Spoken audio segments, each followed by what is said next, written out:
That morning, they brought the bulldozers like a death sentence. My father even had a speech prepared about structural safety, but he didn't expect the stop work order taped to the boundary stake.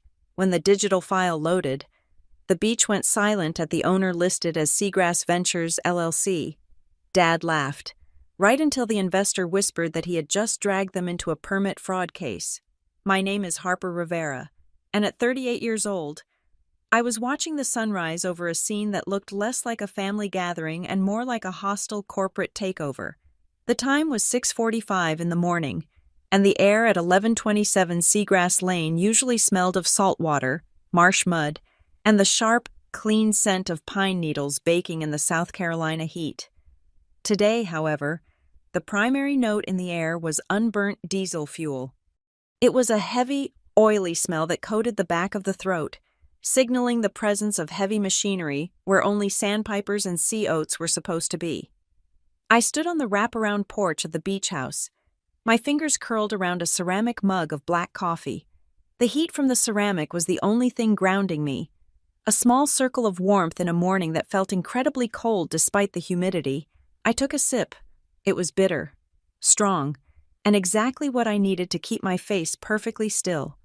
Below me, standing in the crushed shell driveway, was the tribunal.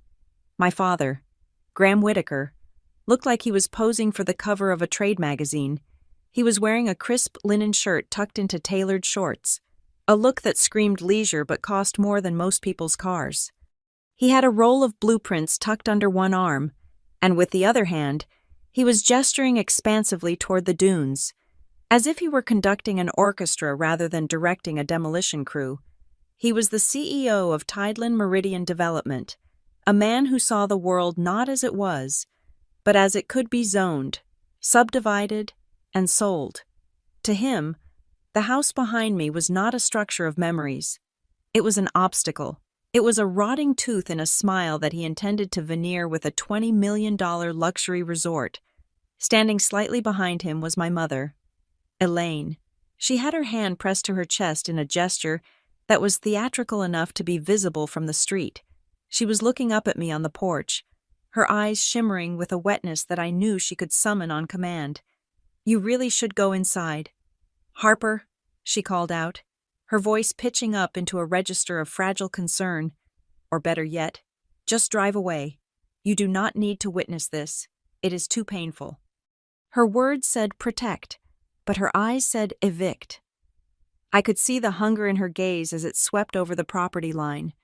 She was already mentally decorating the lobby of the boutique hotel they planned to build here. She wasn't sad about the house coming down. She was just annoyed that I was still standing in it. Then there was Logan, my older brother and the heir apparent to the Whitaker kingdom.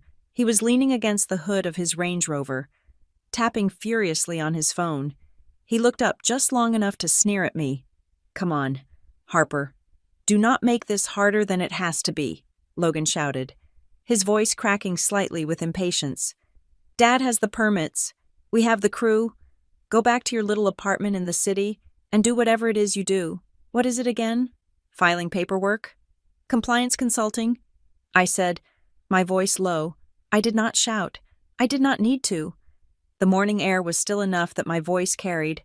"Right, compliance." Logan laughed, shaking his head. "Basically, you are a professional nag. You sit at a computer and tell people what rules they broke. Well, guess what, little sister?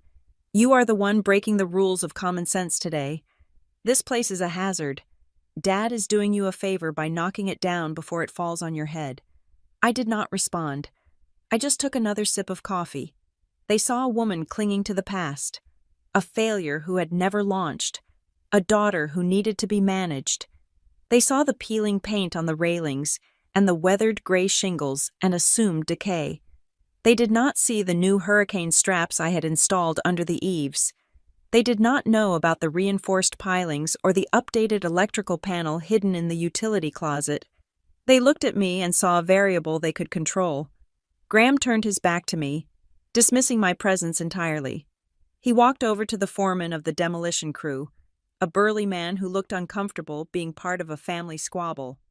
"Let us get this moving," Graham said, clapping the foreman on the shoulder. I want the main structure flat by noon. We have investors coming for a site walk tomorrow, and I want them to see a clean slate. We are building the future here. Gentlemen, out with the old, in with the gold. The foreman nodded and signaled to the operator in the cab of the excavator. The machine was a massive yellow beast, its tracks caked in red clay from some other job site. It sat on the edge of the property, its hydraulic arm folded like a sleeping predator. The engine coughed once, twice, and then roared to life. A plume of black smoke shot up into the pale blue sky, obliterating the scent of the ocean completely. The vibration traveled through the ground, up the pilings, and into the soles of my feet. The house shuddered. It was a small tremor, but it was there. My family flinched, but I did not move. I watched the excavator rotate its cab. The metal bucket, large enough to swallow a compact car, swung out over the front lawn, casting a jagged shadow across the seagrass. Elaine pulled out her phone. I knew exactly what she was doing. She was framing the shot. She would post it later with a caption about new beginnings and the bittersweet passage of time. She would make the destruction of my grandmother's home content for her social circle. Logan was smirking now. He crossed his arms, waiting for the first crunch of wood. The excavator operator revved the engine, the sound rising to a deafening mechanical scream. The bucket lifted higher, poised to strike the corner of the roof where the guest bedroom used to be. The noise was overwhelming. It filled the space between us, drowning out the sound of the waves crashing on the shore just 50 yards away. And then, through the wall of noise, I saw it. A white pickup truck turned onto Seagrass Lane. It was not a luxury vehicle like the ones my family drove. It was a government fleet vehicle, dusty and dented, with an amber light bar on the roof. It moved with a slow, deliberate speed that commanded attention. I felt a small, cold smile touch the corner of my mouth. I lifted my coffee cup in a silent toast. The truck pulled up right behind the massive trailer that had delivered the excavator, effectively blocking the exit. The driver's door opened, and a man stepped out. He was wearing a neon yellow safety vest over a blue button-down shirt, and he held a clipboard like a weapon. He did not look like he was in a hurry. He looked like a man who knew that time stopped when he arrived. This was the inspector from the Coastal Development Board. He did not yell. He simply walked past Logan, past Elaine, and walked straight toward the excavator. He raised one hand, palm out, in a universal gesture of authority. The foreman saw him first. He frantically waved at the operator in the cab. The operator hesitated, the bucket hovering in midair, casting a shadow over the porch stairs. Then, slowly, the engine note dropped from a roar to an idle. The sudden silence that followed was heavy and ringing. Graham spun around, his face flushing a deep, angry red. "Excuse me," Graham barked. Marching toward the newcomer, "This is a private construction site. We are on a tight schedule here. If you are looking for the beach access, it is 2 blocks down." The inspector ignored him. He walked up to the property boundary stake, the wooden marker that defined where the private land ended and the public dunes began. He pulled a roll of bright orange tape from his belt and a pre-printed sheet of paper. With methodical precision, he slapped the paper onto the wooden stake and secured it with the tape. The wind caught the edge of the paper, fluttering it, but the bold black letters were visible to everyone. "Stop work." Below that, in slightly smaller letters, "Pending verification." My father stopped in his tracks. The blueprints in his hand crinkled as his grip tightened.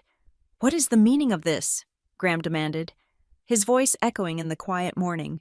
"I have a demolition permit issued by the county. I have the sign-off from the town council. You cannot just walk onto my property and stop a lawful operation." The inspector turned slowly to face him. He adjusted his glasses and looked at Graham with a mixture of boredom and pity. "I am not from the county, Mr. Whitaker," the inspector said. His voice was dry, like sand rubbing against stone. "I am from the Coastal Development Board, and according to my records, there is a discrepancy regarding the notification requirements for demolition within a protective dune buffer zone." Logan stepped forward, trying to use his physical size to intimidate the smaller man. "This is ridiculous. We own this land. The buffer zone starts 20 feet past the deck. We checked the maps. The inspector looked at Logan, then looked at the excavator, then looked back at the paper he had just posted. It is not about the maps, son, the inspector said. It is about the ownership declaration on the permit application. We received a flag on the electronic system this morning. Elaine lowered her phone. The recording had stopped.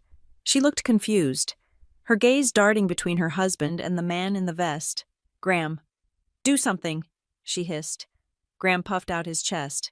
I am the owner, he stated, his voice booming with the confidence of a man who had said this lie enough times to believe it himself. Graham Whitaker.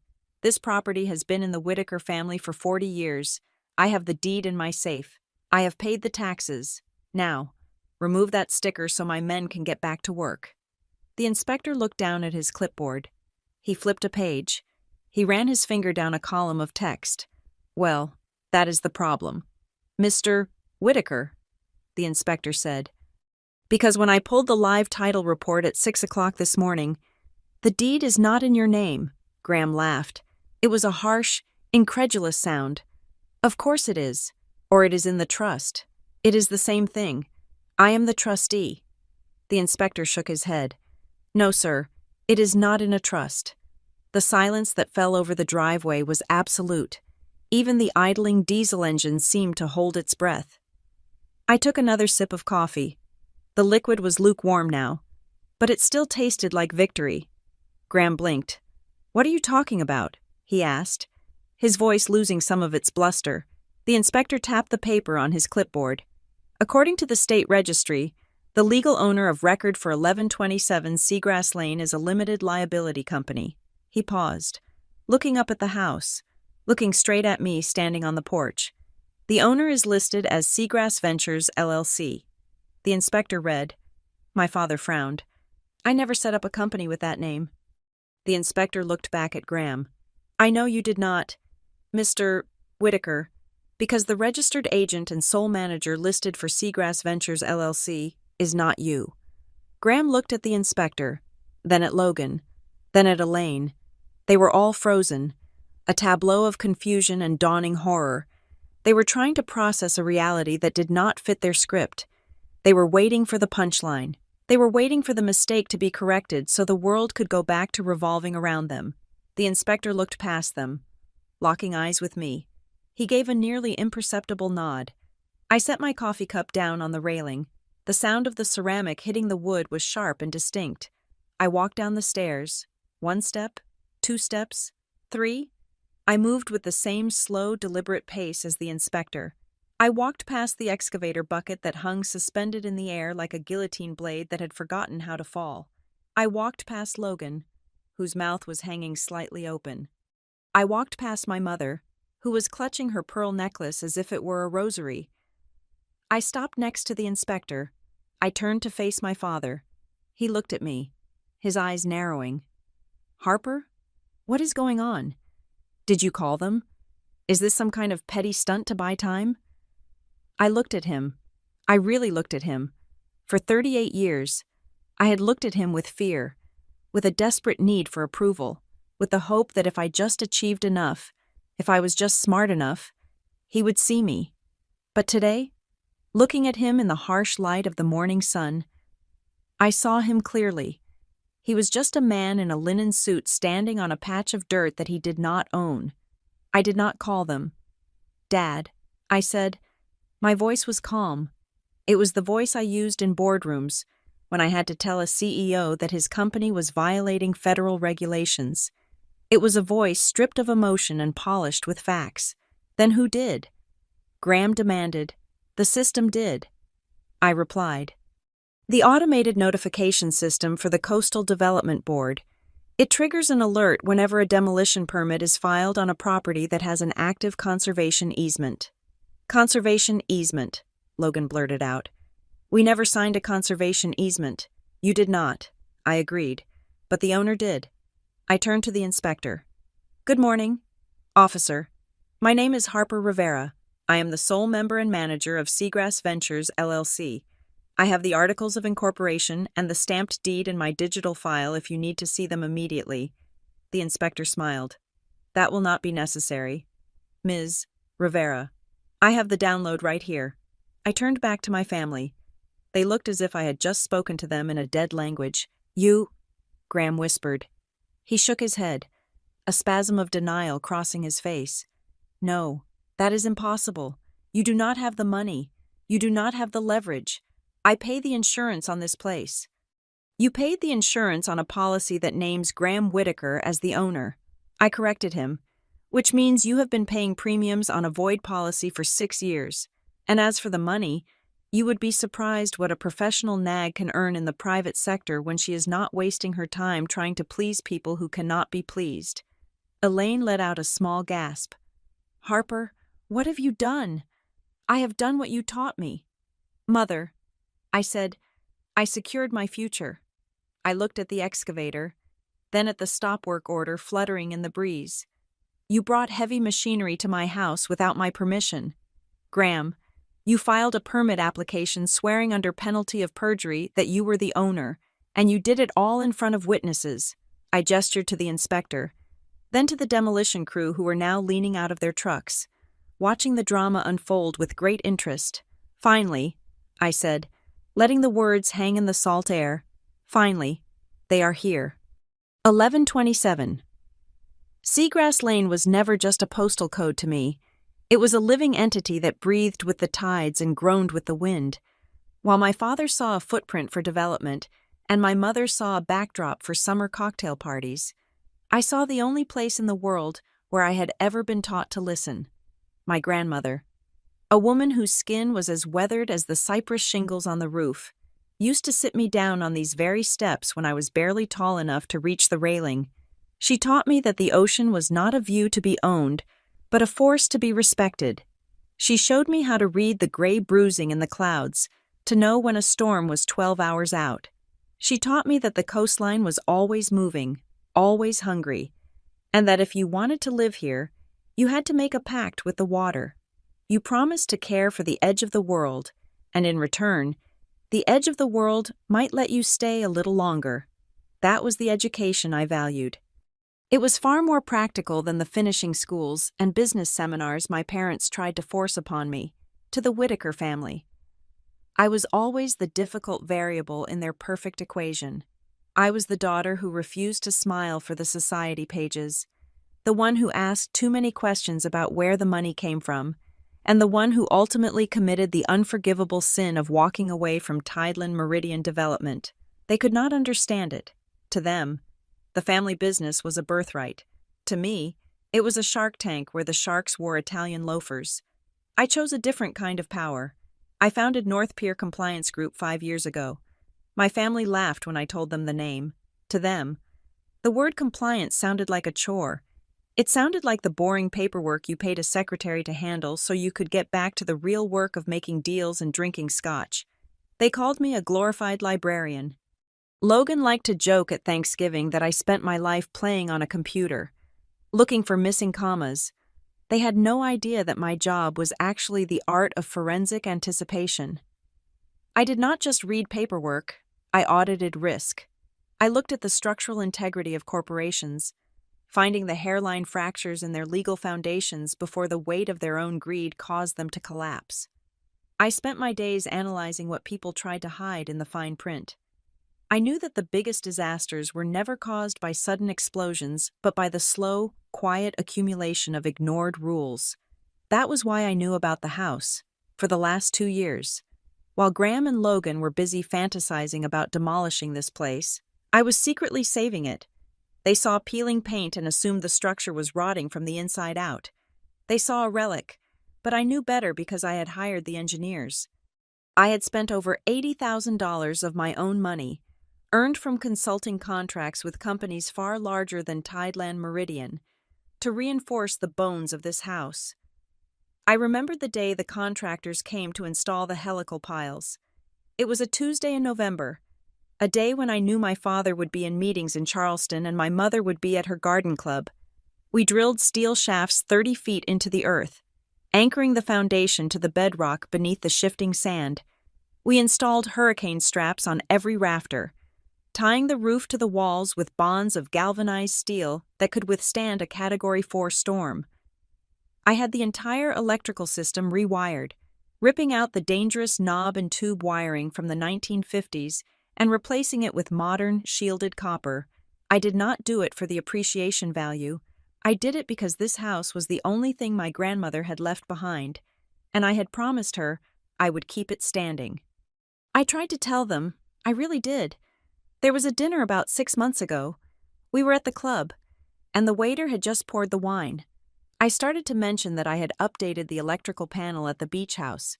I wanted to tell them it was safe, that it was strong, but before I could finish the sentence, Elaine cut me off. She waved her hand in that dismissive, airy way of hers and turned the conversation to Logan. She wanted to talk about his new golf handicap. She wanted to talk about the way he had charmed a zoning commissioner at a fundraiser. My attempt to speak was treated like static on the radio, something to be tuned out so they could listen to the music of their own greatness. They never asked me about my life because they assumed it was small. They never asked me about my money because they assumed I had none. They assumed that because I did not drive a luxury sedan or wear designer labels that screamed their cost, I was barely scraping by. They did not know that North Pier Compliance Group had just closed a 6-figure audit for a regional hospital network. They did not know that I lived below my means specifically so I could buy the one thing they thought was theirs by divine right. That was the core of the war between us. It was a philosophical canyon that we could not bridge. My father believed that the name Whitaker was a currency that never devalued. He believed that if he walked onto a piece of land and said it was his, the universe should rearrange itself to accommodate him. He operated on the principle of assumed ownership. To Graham Whitaker, possession was 90% of the law, and the other 10% was knowing the judge. I believed in the paper. I believed that if your name was not on the deed, if the stamp was not from the clerk of court, and if the lien waivers were not signed, then you owned nothing but air. I believed that the truth was not what you said at a cocktail party, but what was recorded in the database of the county archives. I looked down from the porch at the scene in the driveway. The initial shock of the stop work order was beginning to settle into a simmering, dangerous quiet. My father was huddled with Logan, likely trying to figure out which contact he could call to make this disappear. My mother was standing by the car, looking at the house with a mixture of hatred and confusion, as if the wood and glass had personally betrayed her. My eyes drifted to the bulldozer again. Now that the engine was idling, I could see the details I had missed in the initial rush of adrenaline. It was an older model, the yellow paint chipped away to reveal rusting iron underneath. I scanned the side of the cab until I found the company logo. It was a faded decal that read, Coil Demolition and Hauling. A cold recognition clicked into place in my mind. I knew that name. I had seen it 6 months ago in a stack of discovery documents for a case involving illegal dumping of hazardous materials in a wetland. Coil Demolition was known for being cheap, fast, and asking 0 questions about permits. They were the company you hired when you wanted something gone overnight, and you did not care where the debris ended up. The fact that my father had hired them told me everything I needed to know. He was not just trying to renovate. He was trying to erase evidence. He wanted this house gone quickly, before anyone could ask questions about the structural integrity he claimed was failing. He needed the physical reality of the house to vanish so that his lies about its condition would be the only truth left. He had cheaped out. He had hired a company with a dirty record because he thought he was untouchable. He thought the rules were for other people. I reached into the pocket of my cardigan and pulled out my phone. The screen felt cool against my thumb. I unlocked it and opened a secure messaging app. I did not need to scroll to find the contact. It was pinned to the top. I typed 2 words. It has begun. I hit send and watched the small checkmark appear. Confirming delivery. I did not look at my father. I did not look at my brother or my mother. I looked past them, out to the horizon where the gray water met the gray sky. I took a deep breath of the salt air. It tasted different today. For 30 years, the air here had tasted like nostalgia and a little bit like fear. Today, it tasted like clarity. They thought they were fighting a daughter who wanted attention. They did not realize they were fighting a landlord who had reviewed the lease and found them in breach. They were playing a game of emotional manipulation, but I had brought a chessboard made of statutes and regulations. I watched the inspector talking to the foreman of the demolition crew. The foreman was shaking his head, pointing at his paperwork, then pointing at my father. The finger-pointing had started. It was the inevitable second act of any tragedy involving Graham Whitaker. Someone else was always to blame. I knew that in a few minutes. The initial paralysis would wear off. The shouting would start again. They would come up the stairs. They would demand answers. They would try to bully me, then bribe me, then guilt me. They would run through the entire playbook of dysfunctional family dynamics. But I was ready. I had reinforced the foundation of this house, but more importantly, I had reinforced myself. I was no longer the girl who cried because she was left out of the trip to Paris. I was the woman who owned the ground they were standing on. I put the phone back in my pocket and wrapped both hands around my coffee mug. It was empty now, but I held on to it anyway. It was a prop, a shield. I waited for the next wave. I knew how to read the clouds. I knew this storm was just getting started. The silence that followed my declaration of ownership did not last long. In the world of Graham Whitaker, silence was not a moment of reflection. It was a vacuum that needed to be filled with noise, bluster, and corporate jargon until reality bent to his will. He did not step back. He did not apologize. Instead, he pivoted. It was a maneuver I had seen him perform in boardrooms for 2 decades. When the facts are against you, you change the argument. You stop talking about the law and start talking about safety. You create an emergency where none exists so that breaking the rules looks like an act of heroism.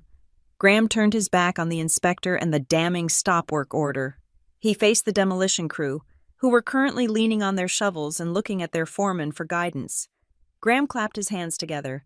A sharp, authoritative sound meant to snap them back into line. "Listen to me," he boomed, his voice pitching into that resonant baritone he used for shareholders' meetings.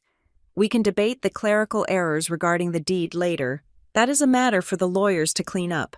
But right now, we are dealing with a critical safety hazard. This structure is not just old. Gentlemen, it is compromised. We are talking about severe toxic mold bloom in the subflooring.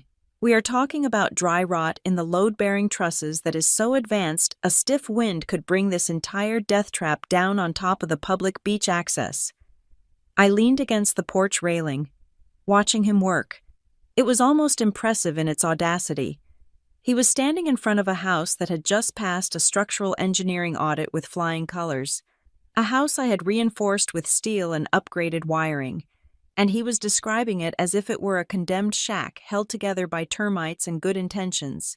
He pointed a finger at the excavator operator. "I am not going to let a paperwork glitch endanger this community," Graham continued, ramping up the intensity.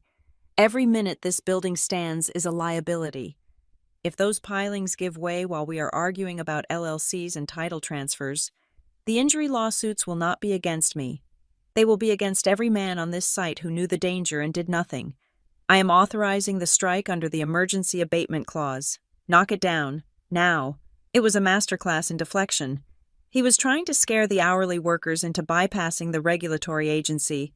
He was gambling that the fear of a hypothetical lawsuit would outweigh the fear of the actual man in the neon vest standing 10 feet away, while Graham was spinning his tale of structural doom. My mother decided that this was the perfect lighting for a rebrand. Elaine had recovered from her initial shock and had retreated to the edge of the driveway where the morning sun hit her face at a flattering angle. She held her phone up. The camera lens pointed at the house, but framing it over her shoulder, I could hear her voice, bright and artificial, drifting over the sound of the wind. "It is such a bittersweet morning. Everyone," she said to her unseen audience of followers, "we are finally saying goodbye to the old beach house. Out with the old, as they say. It is sad, but sometimes you have to clear away the past to build something truly magnificent for the future. Watch this space because what the Whitaker family does next is going to be breathtaking." She paused, checked the screen, and then frowned. She adjusted her hair and started again, likely unhappy with the take. She was treating the demolition of my home like a season finale cliffhanger. She was not documenting a loss. She was creating a teaser trailer for a lifestyle product. The house was just a prop to be discarded, so the plot could move forward. I watched her with a kind of detached fascination. She was standing on land she did not own, celebrating the destruction of a house she had no right to touch, all to sell an image of success that was currently pending verification by the state government. Then Logan marched up the stairs. He did not care about the mold narrative or the Instagram angle. Logan cared about the ledger. He stopped 3 steps below me, his face twisted into a mask of aggressive entitlement. He looked at me, not as a sister, but as a breach of contract. "Do you have any idea what you are doing?" "Harper," he hissed, keeping his voice low enough that the inspector would not hear the specific numbers. "We have investors flying in tomorrow. We have a prospectus that values this site at $50 million once the vertical construction starts. $50 million? And you are going to tank the whole deal because you are sentimental about some old wood and Grandma's ghost?" I looked down at him. His eyes were wide, desperate. He was already spending the commission he thought he was going to make on this project. "It is not about sentiment, Logan," I said calmly. "It is about theft. You are selling something you do not own. In the compliance world, we call that fraud." "Fraud." Logan laughed. A sharp, barking sound. "Do not use big words you do not understand. Dad has been working on this deal for 2 years. We have the capital partners. We have the architectural renderings. We even have the name, the Meridian at Seagrass. It is already a brand. Harper, we have taken deposits on 6 units. Do you understand? People have paid us for the view you are blocking." I felt a chill that had nothing to do with the ocean breeze. They had taken deposits. They had actually accepted money for condominiums that were legally impossible to build. This was not just a family dispute anymore. This was a Ponzi scheme with a waterfront view. "You took deposits," I repeated, making sure my voice was flat. "On a property titled to Seagrass Ventures, LLC. Logan waved his hand dismissively. "It is all the same pot. Harper, Dad would have transferred the title eventually. You are just a speed bump. A very expensive, very annoying speed bump. Now tell the guy in the vest that it is all a misunderstanding, or I swear to God, I will make sure you never work in this town again." I almost laughed. He threatened to ruin my career in a town where my career did not exist. He thought the universe ended at the county line. Before I could respond, the inspector stepped forward. He had been listening to Graham's speech about the mold and the danger, and he looked unimpressed. He walked past Graham and stood directly between the excavator and the house. "Mr. Whitaker," the inspector said, his voice cutting through Graham's monologue. "I am going to ask you one more time. Who is the specific individual who filed the demolition permit application for this address?" Graham stopped mid-gesture. He looked at the inspector with thinly veiled contempt. "I told you, my administrative team handled the filing," Graham said, smoothing his shirt. "I oversee 20 active projects. I do not fill out every single form myself, but I assure you, it was done in full compliance with the standard statutes regarding coastal structures." The inspector looked down at his clipboard. "That is interesting," the inspector said, "because the application includes a very specific technical addendum justifying the waiver of the dune buffer zone. It cites a geological survey regarding, and I quote, rapid soil liquefaction due to subterranean tidal flow." Graham nodded vigorously. "Seizing the lifeline. Exactly. Soil liquefaction. That is precisely the issue. That is why the house has to come down immediately. It is unsafe. The ground is unstable." I stood up straighter. The phrase triggered a memory. Rapid soil liquefaction due to subterranean tidal flow. It was a very specific, very rare geological condition. I looked at the ground beneath the house. It was ancient, compacted dune sand. It was as stable as concrete, but I had heard that phrase before. I had read it in a file on my father's desk 5 years ago. "You are lying." I said, "It was not a scream. It was a statement of fact, spoken clearly enough to carry across the driveway." Graham whipped his head around. "Excuse me? You are quoting the geotech report from the Heron Point project." I said, walking down another step, "The one in Charleston Harbor. That site actually had liquefaction issues. You used that report to get the emergency demolition permit there in 2019. Graham's face went pale. It was a subtle shift, like a cloud passing over the sun. But I saw it. I turned to the inspector. He did not hire a surveyor for this property. Officer. He copy and pasted the technical justification from an old project to save $5,000 and 3 weeks of waiting time. There is no liquefaction here. This is a primary dune system. The inspector looked at Graham. His eyes were hard now. Is that true? Mr. Whitaker? Did you submit falsified geological data to the coastal board to expedite a permit? Graham sputtered. Now wait a minute. That is a serious accusation. The soil conditions are similar. I was merely using standard language to describe. You were using a fraudulent instrument, the inspector interrupted, and you just confirmed it on the record. The air in the driveway seemed to ignite. The demolition crew was no longer leaning on their shovels. They were backing away. They were independent contractors, and they knew the smell of a job that was about to go south. One of the workers, a younger man with a goatee, walked over to the side of the excavator where the permit was taped to the glass. He squinted at it, then looked at his foreman. "Hey, boss," the worker said, his voice hesitant. "This permit number, it has got a suffix code on it. EXT. The foreman froze. Ext? That is for exterior renovations only. That is not a full demolition permit. The worker tapped the glass. Yeah, and the issue date is from last Thursday, but the mandatory utility disconnect notice takes 10 days to process. There is no way they got a legal disconnect that fast." Graham turned on the worker, his face purple with rage. "Shut your mouth," Graham roared. "You are paid to operate machinery, not to be a legal scholar. Get in that cab and do your job." Logan jumped in, pointing a finger in the worker's face. "You heard him? We are paying you double for the rush. Do not look at the paper. Look at the check." The worker took a step back, holding his hands up. "Whoa, buddy, I am not going to jail for your renovation. If the gas line is not capped and we hit it, we all blow up. I am not seeing a disconnect tag on the meter." It was unraveling. The beautiful, profitable lie was falling apart because of the mundane reality of gas meters and permit codes.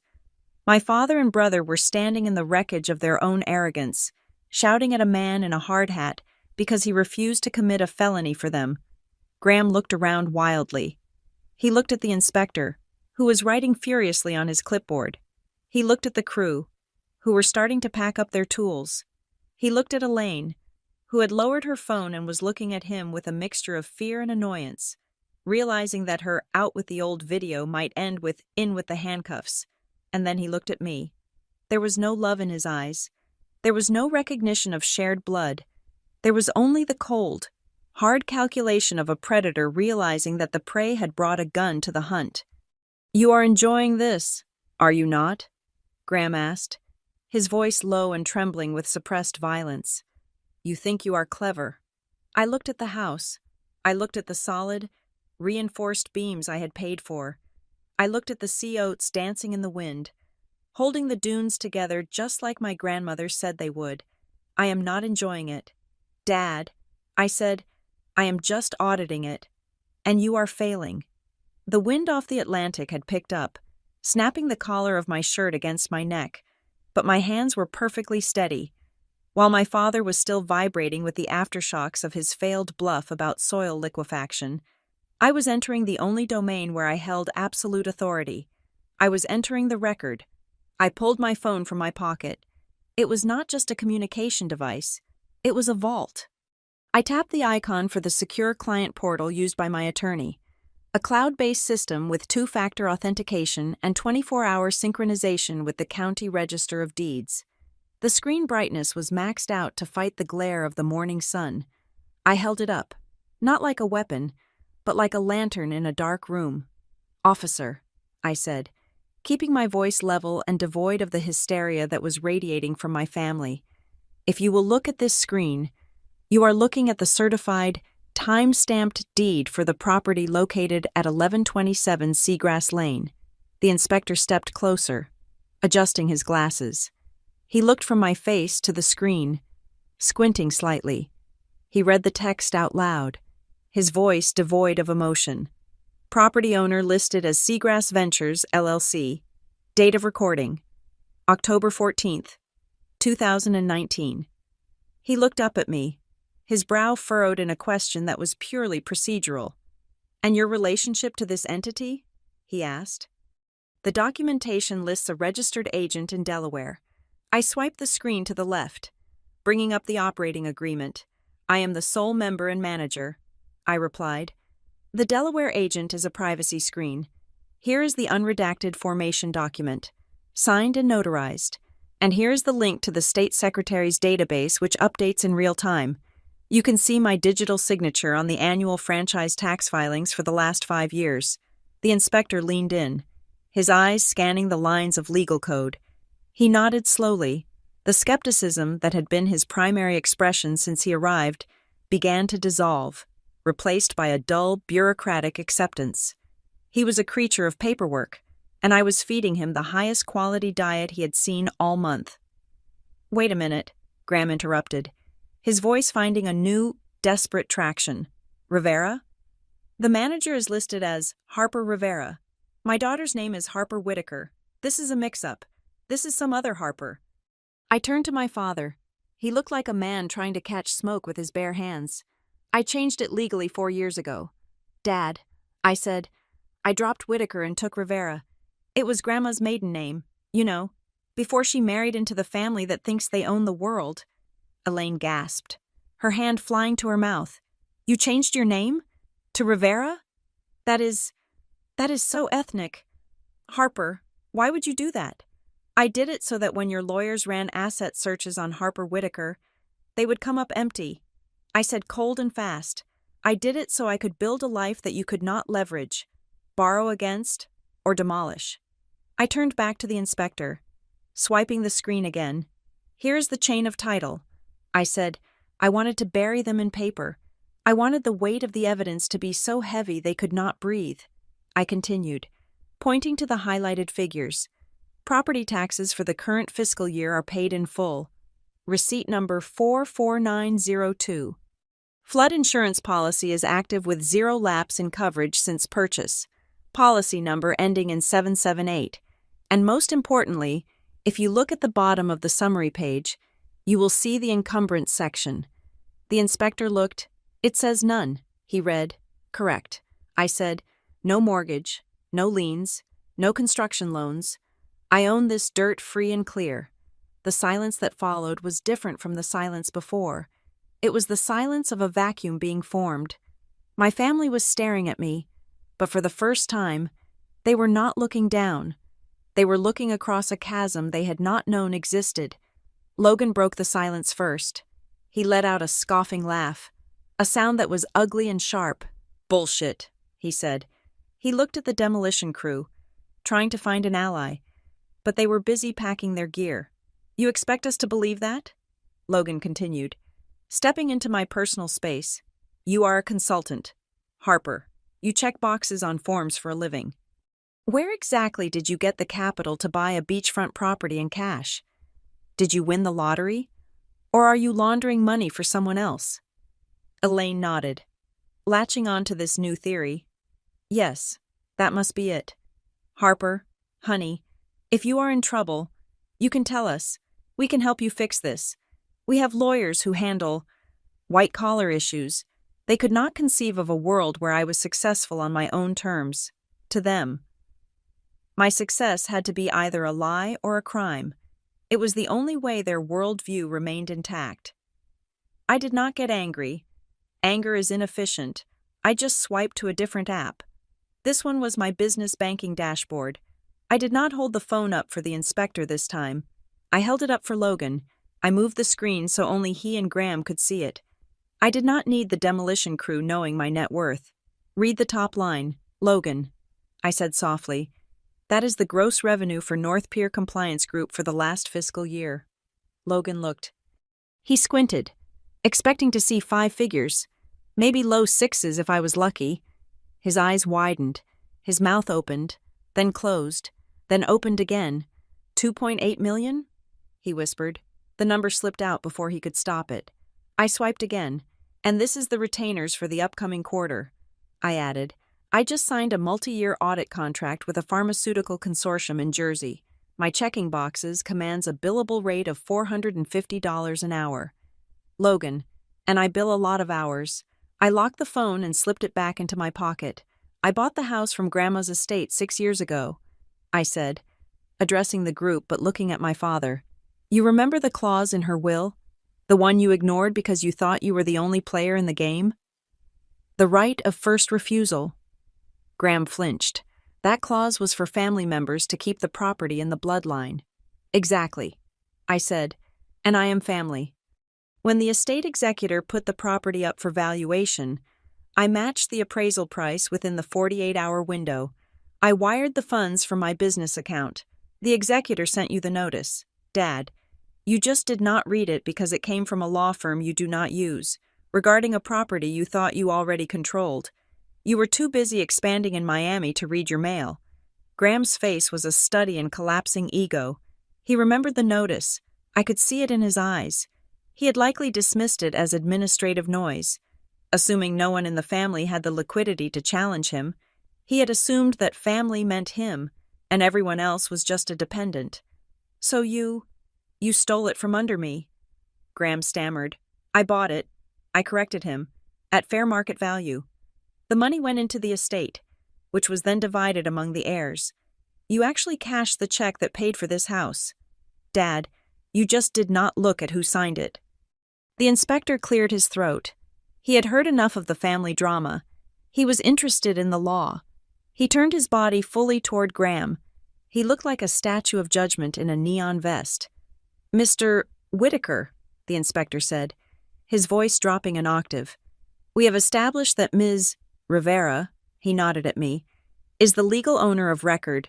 We have established that the entity Seagrass Ventures, LLC, holds the title. We have established that there are no liens and no outstanding permits initiated by the actual owner. The inspector tapped his pen against the clipboard. A slow, rhythmic sound. So now I have a question for you, sir. On what basis did you sign the affidavit on the demolition permit application, declaring yourself the owner of this property? Graham looked at the inspector. He looked at the ground. He looked at the ocean. He looked anywhere but at the man asking the question. It was an administrative oversight. Graham mumbled, My staff. They handle the filings. I assumed the title transfer had been processed. It is a family property. We treat it as a collective asset. The inspector was not having it. The affidavit requires a notarized signature. Mr. Whitaker, he said, it requires you to swear that the information is true under penalty of perjury. Did you sign that document, or did you have your staff forge your signature? Because either way, we are moving from a code violation to criminal fraud. Graham went rigid. The word criminal hung in the air like a guillotine blade. Logan tried to intervene. Look, we can clear this up. We will pull the permit. We will pay the fine. Just take the sticker down and let us go. The inspector shook his head. I cannot do that. Son, the system has been flagged.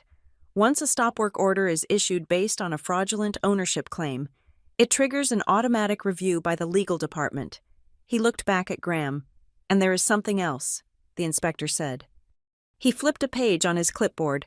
When you filed this permit, you submitted a bond, a surety bond to cover the cost of potential environmental cleanup. Graham nodded, looking hopeful. Yes, I posted a $50,000 bond. That shows good faith. Does it not? The inspector smiled. But it was not a nice smile. It shows that you put up financial collateral for a project on land you do not own, he said. But here's the kicker. To get that bond, you had to provide the bonding company with a collateral agreement. Usually, that collateral is the property itself. I felt a sharp intake of breath in my own chest. I knew where this was going. I knew the compliance world. You pledged my house, I said, my voice barely a whisper. You pledged 1127 Seagrass Lane as collateral to the bonding agency. Graham did not answer. He did not have to. His silence was a confession written in neon lights. The inspector nodded at me. Exactly. Miss Rivera? And since he does not own the house, he has just committed fraud against the bonding company as well. The inspector ripped the top sheet off his clipboard. He handed a carbon copy to Graham. "This is a citation for attempted unpermitted demolition in a protected coastal zone," the inspector said formally. "It comes with a mandatory court appearance. The fine starts at $10,000 per day for every day. The heavy machinery remains on site." He pointed to the excavator. "I suggest you get that thing out of here before I call the tow truck. And Mr. Whitaker?" Graham looked up, his eyes hollow. "Do not leave town," the inspector said. "The board investigators are going to want to talk to you about how many other properties you have claimed to own on county paperwork." The inspector turned to me. He tipped his hard hat slightly. "Ms. Rivera, I apologize for the disturbance. Your property rights are secure. If anyone tries to step foot on this lot without your written permission, call the sheriff. You have the documentation to have them removed for trespassing. Thank you." "Officer," I said. He walked back to his truck, the gravel crunching under his boots. The sound was final. It was the sound of a gavel coming down. I stood on the porch, my phone still warm in my hand. I looked at my family. They looked small. They looked like tourists who had lost their map in a dangerous city. Logan was staring at the ground, doing the math on $2.8 million. Elaine was looking at the house, realizing that the old she wanted to discard was the only thing standing between her husband and a prison cell. And Graham? Graham was looking at me. For the first time in his life, he was not looking at a daughter. He was looking at a creditor, and he knew he was bankrupt. You might think that receiving a citation from a state official would be enough to stop a man like Graham Whitaker. You might think that the threat of a $10,000 daily fine, or the revelation that he had pledged a house he did not own as collateral, would force a retreat. But you would be wrong. You would be underestimating the sheer, blinding momentum of my father's ego. He had spent 40 years building a reality where his word was law, and he was not about to let a piece of paper or a daughter he considered a failure dismantle that reality in front of a demolition crew. Graham crumpled the carbon copy of the citation in his fist. He did not look at the inspector. He looked past him, staring directly at the foreman of the crew. "Start the engine," Graham commanded. His voice was not loud, but it had a tremor in it that sounded dangerous. It was the sound of a cable about to snap. The foreman, who was already halfway to his truck, stopped and turned around. He looked at Graham with a mixture of disbelief and pity. "Sir," the officer just said, "I do not care what he said." Graham shouted, finally losing his composure. "This is my property. This is the Whitaker family estate. I pay the bills. I maintain the grounds.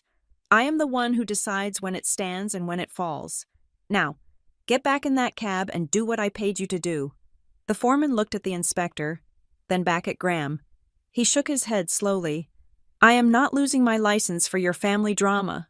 Mister, the job is scrubbed. We are demobilizing." Graham lunged forward, actually grabbing the foreman by the sleeve of his safety vest. It was a shocking breach of physical boundaries. "You will not walk away from this contract," Graham hissed. "I will sue you for breach. I will bury your little company in litigation until your grandchildren are paying off your legal fees." The inspector stepped in, moving with a speed that belied his bureaucratic demeanor. He placed a hand on Graham's chest and pushed him back firmly. "Step back, Mr. Whitaker," the inspector warned. "That is assault. Do not add to your problems today, unless you can provide immediate, verifiable proof of ownership that supersedes the state registry I'm looking at right now. No work happens. Period." Graham stumbled back, straightening his linen shirt. He was breathing hard, his face slick with sweat despite the cool ocean breeze. He looked like a cornered animal, eyes darting from the excavator to the house to me. It was then that Logan decided to enter the fray. My brother had been standing by the car, watching his inheritance crumble in real time. He saw the numbers in his head, the millions of dollars, the commission, the status, all evaporating because of me. The realization seemed to snap something inside him. He marched across the gravel, his face twisted into a mask of pure venom. He ignored the inspector. He ignored the workers. He came straight for me. "You planned this," Logan screamed, pointing a finger in my face. "You sat on this. You knew we were coming. You knew the schedule. You waited until the morning of the demo, until the equipment was here, until the neighbors were watching. You did this on purpose to humiliate us. I did not flinch. I did not step back. I stood on the bottom step of the porch, looking down at him from a height of 6 inches, which felt like a mile. I did not choose the date. Logan, I said, my voice steady and cold. You did. You set the timeline. You hired the crew. You invited the investors. All I did was stand here and wait for you to crash into the wall you built yourself. You could have told us, Logan yelled, spittle flying from his lips. You could have picked up the phone a month ago. You could have said, hey, by the way, I bought the house, but you didn't. You wanted a show. You are a vindictive, jealous little... I cut him off. My voice was not a scream, but it was hard enough to crack stone. I sent 3 certified letters to Dad's office in the last year, stating that the property was not available for development. I said, they were returned unopened. I sent an email to your corporate counsel regarding the boundary line dispute 2 months ago. It was ignored. I did not hide anything. Logan, you were just too arrogant to read the mail from someone you thought did not matter. Logan opened his mouth to argue, but the truth of it stopped him. He knew their mail handling procedures. If it did not come from a bank or a VIP, it went into the bin. They had filtered me out of their lives, and now that filter was choking them. Seeing that aggression was failing. Elaine stepped into the vacuum. She understood that anger was alienating the audience, and there was an audience now. Neighbors were stepping out onto their decks, holding coffee cups, watching the show. A jogger had stopped on the beach path. Elaine needed to spin the narrative. She walked up to the porch railing, her eyes already brimming with fresh tears. She reached out a hand toward me, trembling slightly. Harper, please, she sobbed. Her voice was wet and thick with emotion. How can you do this to your family? We raised you. We gave you everything. The best schools, the best clothes, a life of privilege. And now you stand there and watch your father suffer? Look at him. He's having a breakdown. She gestured to Graham, who was pacing in circles, muttering to himself. We are a family. Harper, Elaine implored. Families help each other. They do not call the police on each other. If you have any love for me, any love for the mother who carried you, you will send this man away. You will let us finish what we started. We can work out the money later. Just stop this. It was a powerful performance. If I were a stranger, I might have been moved. I might have seen a distraught mother pleading with a cold-hearted daughter, but I was not a stranger. I was the child who had grown up in the shadow of her narcissism. I knew that her tears were not for me. They were for the loss of the resort she wanted to brag about at the country club. I looked at her hand, reaching for me. I did not take it. I do love you. Mom, I said gently, but love is not a demolition permit. Elaine froze. Her face hardened instantly, the mask slipping for a fraction of a second. What? She whispered. I said, loving you does not mean I have to let you destroy my home. I repeated, louder this time so the neighbors could hear. You are asking me to set myself on fire to keep you warm. I am done doing that. This is my house. It is the only thing I own that is truly mine. And you do not get to crush it just because you promised it to someone else. Graham stopped pacing. He seemed to come to a decision. He stopped muttering and walked back to his car. He opened the trunk and pulled out a thick, leather-bound binder. It was embossed with the Tideland Meridian logo in gold leaf. It looked expensive. It looked official. He marched back to the inspector, holding the binder like a shield. You want verification? Graham said, his voice regaining some of its bluster. You want to talk about paper? Fine. I did not want to bring this out because it is a private family trust matter, but you have forced my hand. He slammed the binder onto the hood of the inspector's truck. He flipped it open to a tab marked Authorization. This, Graham declared, pointing to a document inside, is a power of attorney and a quitclaim deed transfer signed by Harper Whitaker 3 years ago. It grants me full authority to manage, develop, or dispose of the asset known as 1127 Seagrass Lane. The air left my lungs. I stared at the binder, I had never signed such a document. I had never even discussed such a document. The inspector leaned over the hood. He adjusted his glasses. He looked at the document. Then he looked at me. "Ms. Rivera?" the inspector asked. "Is this your signature?" I walked down the stairs. My legs felt heavy, but my mind was racing. I approached the truck. I looked at the paper. It was a beautiful document. It had a gold seal. It was printed on heavy bond paper, and at the bottom, above the line labeled Harper Whitaker, was a signature. It was a flowing, loopy script. It looked elegant. It also looked nothing like my handwriting. But the most damning detail was not the style. It was the name. I looked at Graham. He was smiling now. A tight, triumphant smile. He thought he had won. He thought that by producing a piece of paper, he could override reality. He thought that because he was Graham Whitaker, his forgery would be accepted as truth because who would dare question him? I looked at the inspector. "Officer," I said quietly, "that document is dated June 12th, 2023. The inspector checked the date. Correct. And it is signed Harper Whitaker." I continued. The inspector nodded. Yes. I reached into my bag and pulled out my driver's license.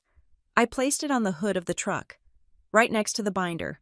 I legally changed my name to Harper Rivera in 2021. I said, 2 years before that document was allegedly signed. I pointed to the signature on my license.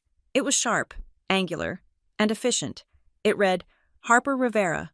I continued, my voice dropping to a register that was almost deadly in its calmness. Furthermore, on June 12th, 2023, I was in London auditing a frantic banking client. My passport stamps will prove I was not even on this continent to sign that piece of paper.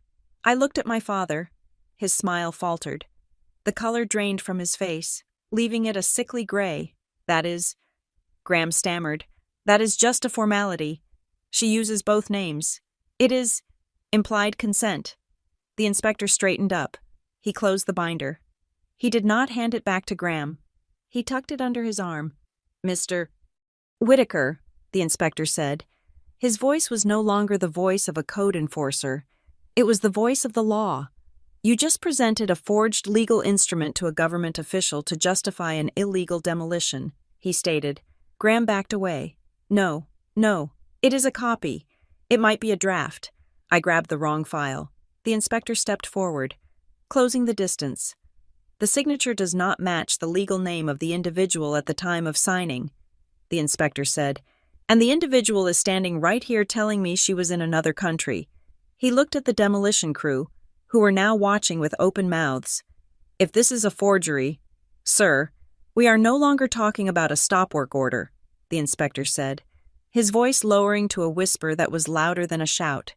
We are talking about felony fraud. We are talking about uttering a forged instrument. We are talking about identity theft. He tapped the binder under his arm. I am confiscating this as evidence, the inspector said, and I am calling the sheriff to file a formal report.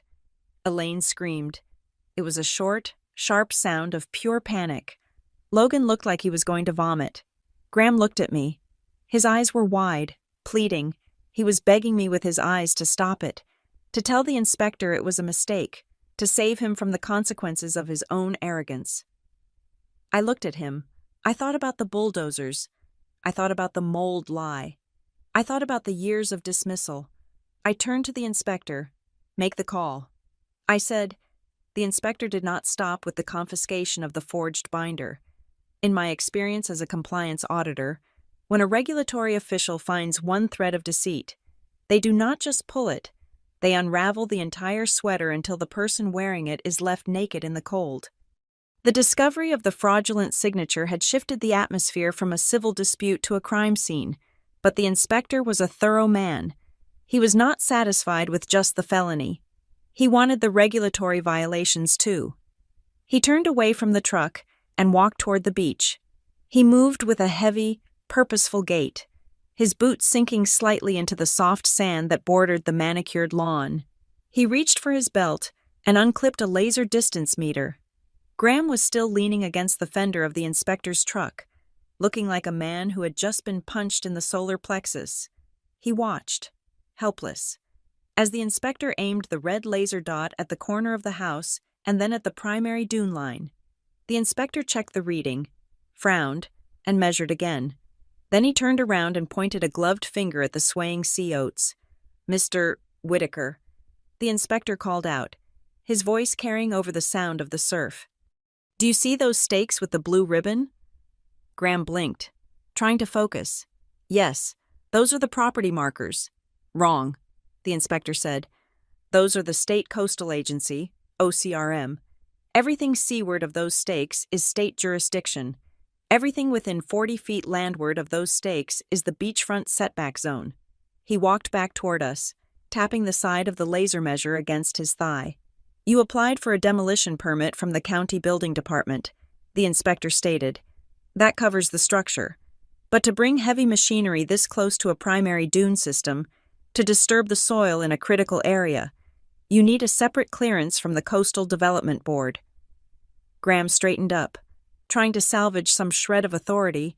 "I know the regulations," Graham snapped, though his voice lacked its usual bite. "The county permit supersedes the board clearance when it is an emergency demolition. I told you, the house is a hazard. We do not have time to wait for your board to meet." The inspector shook his head slowly. It was a gesture of profound disappointment. "That is where you are confused, sir. The county permit is administrative. The coastal board clearance is environmental. One does not trump the other. And regarding your claim of an emergency," the inspector pulled a tablet from his bag. He tapped the screen a few times. "We have photos of this property dated 3 months ago," he said. Graham froze. "What?" I took a step forward. This was the moment I had been waiting for. This was the second trap I had laid. Not with malice, but with the meticulousness of someone who knew that Graham Whitaker never checked the details. "I filed for a retrofit permit last October." "Dad," I said. My voice was calm, cutting through the tension. When I installed the hurricane shutters and the reinforced roof tie-downs, I looked at the inspector. "The application included a full exterior assessment, didn't it, officer?" The inspector nodded. "Indeed it did. Ms. Rivera, our field agents came out to verify the installation of the storm protection systems. Their report is right here. It rates the structural integrity of the dwelling as excellent.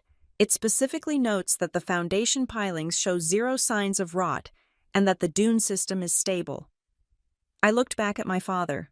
"So, the board knows the house is not falling down," I said. "In fact, they have recent, government-verified proof that it is in better shape than it has been in 20 years. Your emergency narrative contradicts their own database." Graham looked at the tablet, then at the house. He had built his entire strategy on the lie that the house was a rotting corpse that needed to be buried quickly. He had not anticipated that I had been giving the patient vitamins for 2 years. "And that brings us to the real question," the inspector said, looking at Graham with narrow eyes. "Why would a seasoned developer like you, a man who has built half the condos in this county, try to bypass the coastal board? You know the process. You know we would check the condition before approving a demo in the setback zone." The inspector paused. He let the silence stretch out. "Unless, of course, you knew we would say no, or perhaps you are avoiding us for another reason." The twist landed soft and heavy. I watched Graham's face. I saw the flicker of recognition. He knew exactly what the inspector was implying.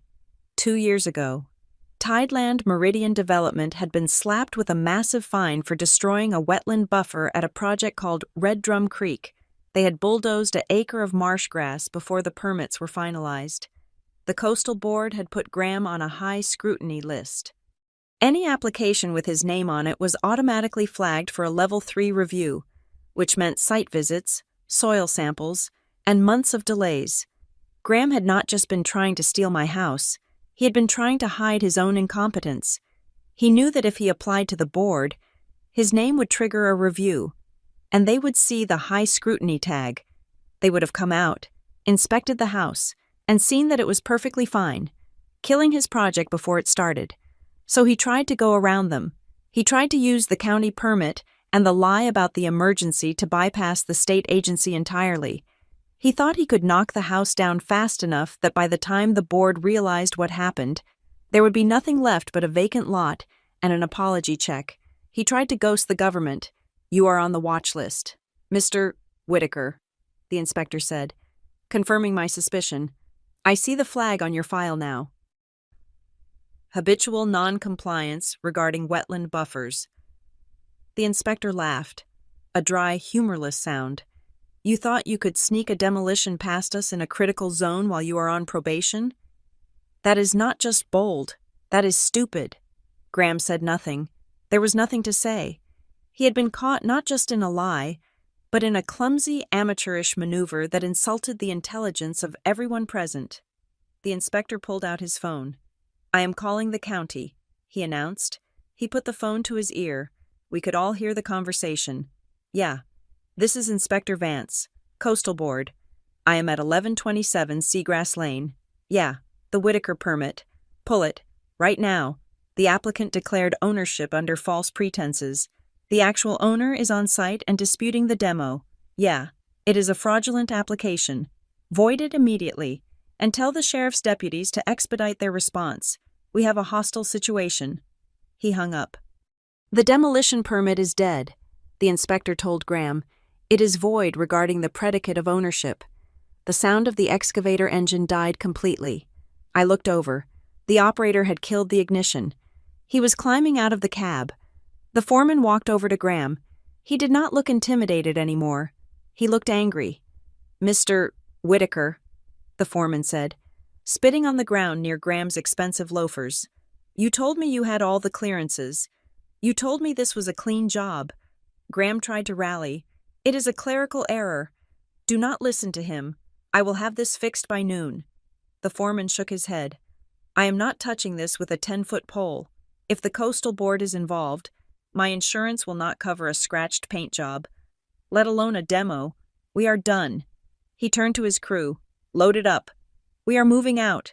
The crew moved with a speed they had not shown all morning. They were eager to distance themselves from the radioactive fallout of the Whitaker family. Chains rattled. Ramps were lowered. The heavy machinery, which had loomed over my house like a monster, was suddenly just a piece of equipment being retreated in defeat. I turned my attention to the porch. My mother was standing there, her phone still in her hand. She had stopped her monologue about "out with the old" some time ago, but she had forgotten to stop recording. Or perhaps she had been too paralyzed to stop, but she was not the only one filming. Across the hedge, on the deck of the neighboring house, Mrs. Higgins stood with her iPad held high. Mrs. Higgins was 70 years old, the president of the local historical society, and a woman who had never liked my father's oversized SUVs parking on the street. She was live streaming. I could tell by the way she was narrating into the device. Elaine followed my gaze. She saw Mrs. Higgins. She saw the iPad. She saw the little red light. Elaine's face went white. She looked down at her own phone. She had been broadcasting live to her 3,000 followers, mostly socialites, real estate wives, and potential investors. They had seen the inspector confiscate the binder. They had heard the words "felony fraud." They had heard about the high scrutiny list. She fumbled with the screen, her manicured nails clicking frantically against the glass. "Oh my God." Elaine whispered, "Stop, stop, delete." But the internet does not delete. It archives. Elaine looked up at Graham, who was watching the excavator back onto the trailer. "You ruined it," Elaine hissed at him. Her voice was trembling with a mix of rage and humiliation.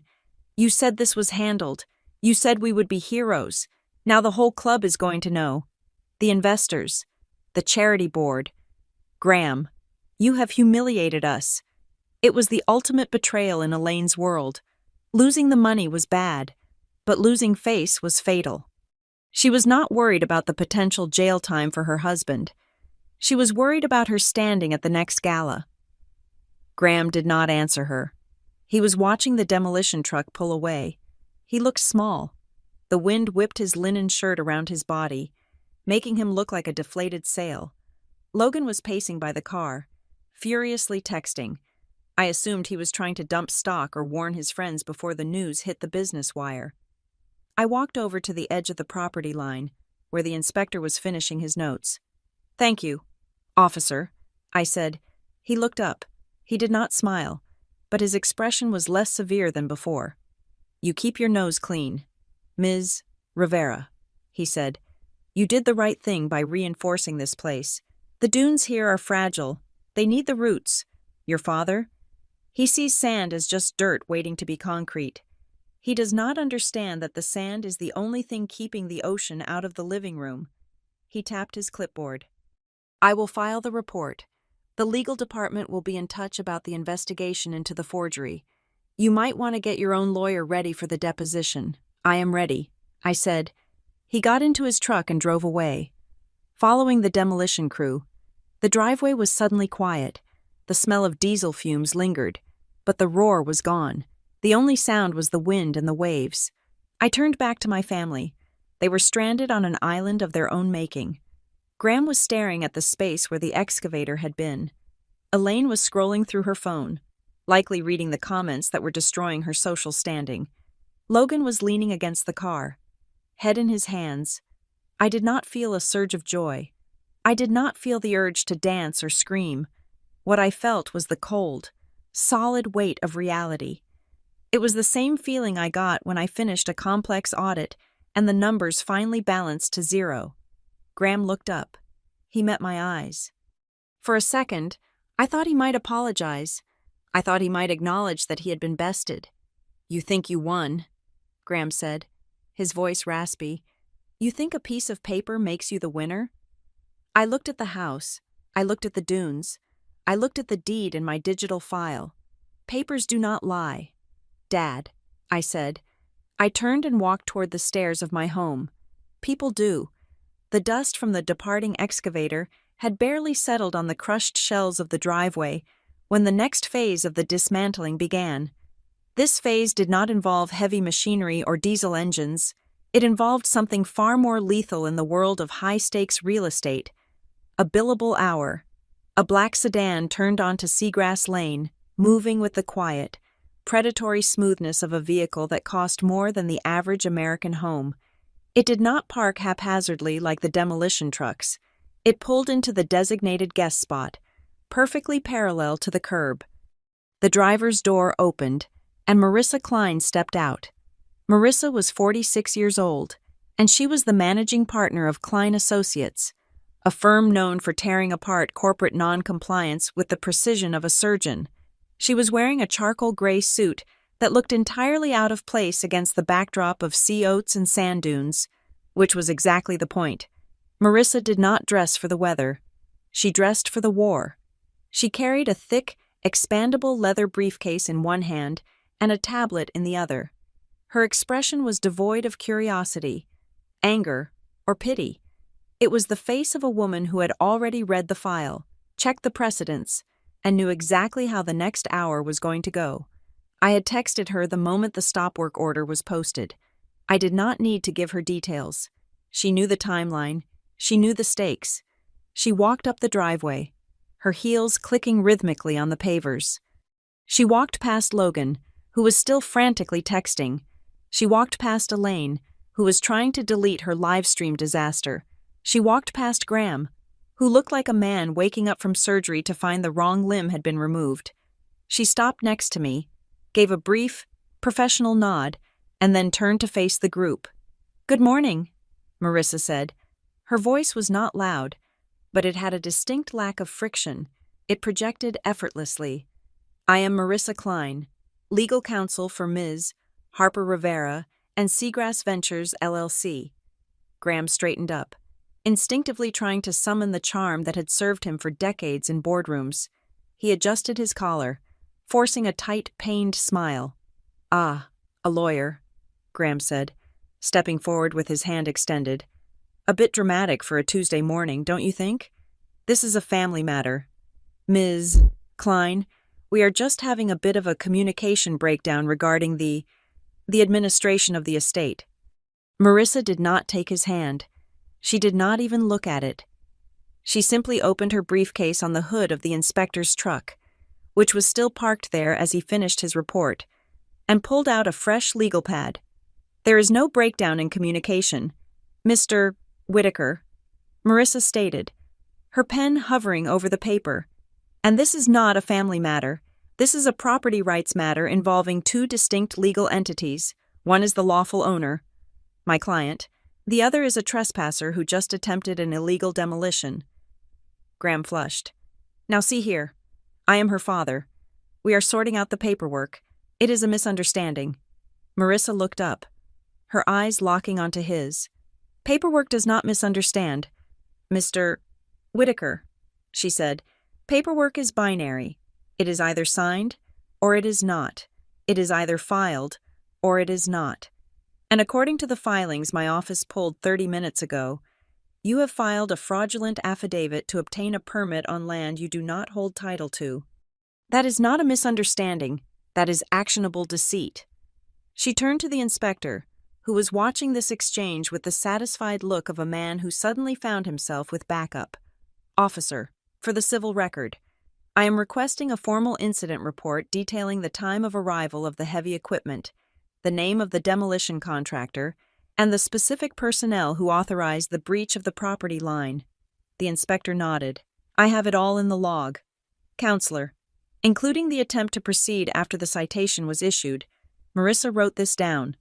The scratching of her pen was the only sound in the driveway. Good, Marissa said. We will be needing that for the restraining order application and the subsequent suit for damages. Logan looked up from his phone. He looked panic-stricken. Restraining order? Logan squeaked. You cannot get a restraining order against family. Marissa turned to him. I can get a restraining order against anyone who threatens the physical integrity of my client's asset or attempts to defraud her via identity theft. She corrected him, and considering a forged document was presented to a state official today, I would say a judge will grant that order before lunch. Logan fumbled with his phone.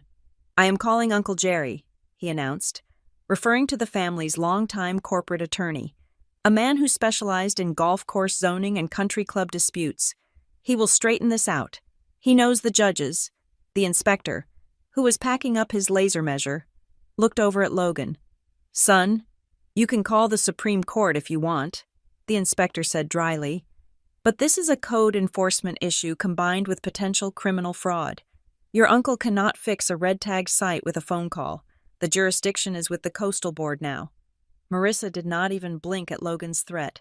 She just continued writing. I am also documenting the presence of third parties, Marissa said, noting the neighbors on their decks, witnesses to the attempted destruction of property. Graham looked at the notepad. He realized that every scratch of ink was another nail in the coffin of his reputation. He realized that Marissa was not here to negotiate a settlement. She was here to construct the cage. Ms. Klein, please, Graham said, his voice dropping to a harsh whisper. Can we not discuss this inside? Away from the spectacle? We can come to an arrangement. I can pay the fines. I can compensate Harper for the stress. Marissa stopped writing. She looked at me. I looked at Graham. I saw the desperation in his eyes. He still thought money could fix it. He still thought this was a transaction. I looked at Marissa and shook my head slightly. My client is not interested in compensation, Marissa said, turning back to Graham. She is interested in the preservation of her home. There is no arrangement to be made. And then, just as the gravity of Marissa's legal blockade was settling in, the sound of tires crunching on gravel broke the silence again. We all turned. Another car was coming down Seagrass Lane. This one was not a sedan. It was a massive black luxury SUV with tinted windows and out-of-state plates. It moved with an aggressive weight. It did not look like a local car. It looked like a mobile boardroom. Graham's face, which was already pale, went the color of ash. Oh no, Graham whispered.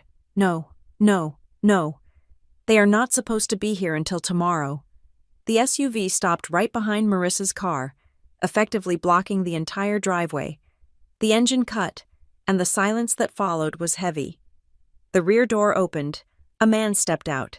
He was tall, wearing a suit that cost more than my first year of college tuition. He was in his 50s, with silver hair cut short and eyes that looked like they had seen every possible way a deal could go wrong.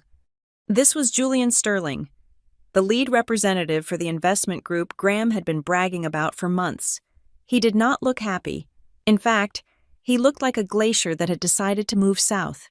He walked up the driveway, ignoring the view of the ocean, ignoring the beautiful morning light. He looked at the retreating demolition tracks in the sand. He looked at the stop work order fluttering on the stake. He looked at the police-style citations sticking out of Graham's pocket. "Graham," Sterling said. His voice was smooth, cultured, and utterly terrifying. "Mr. Sterling," Graham stammered, stepping forward, his hands shaking. I was not expecting you until the site walk tomorrow. We are dealing with some minor site prep issues, a little bureaucratic hiccup, nothing to worry about." Sterling did not look at Graham. He looked at the inspector. Then he looked at Marissa.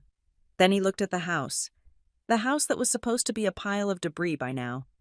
"We got a notification from our risk assessment algorithm," Sterling said, his eyes scanning the scene. "Something about a halted permit and a flagged entity on the state database. And then my assistant showed me a live stream from one of your neighbors." He turned his cold gaze to Elaine, who shrank back against the porch railing, clutching her phone like it was a grenade she had accidentally pulled the pin on. Sterling looked back at Graham. "Graham," Sterling said, dropping the pleasantries. "Simple question. Yes or no? Do you own this land?" Graham opened his mouth. He looked at me. He looked at Marissa, who was holding her pen ready to record his answer. He knew that if he lied now, in front of a lawyer and an investor, he was digging a hole so deep he would never climb out. But if he told the truth, he was dead anyway. The silence stretched. It was agonizing. The wind whistled through the porch railings. The waves crashed. Graham said nothing. He just stood there, his mouth slightly open, unable to force the lie past his lips, because the truth was standing right next to him, holding a legal pad. Sterling watched him for 3 seconds. 3 seconds was all it took. "The silence is an answer," Sterling said. He reached into his jacket pocket and pulled out a pair of sunglasses.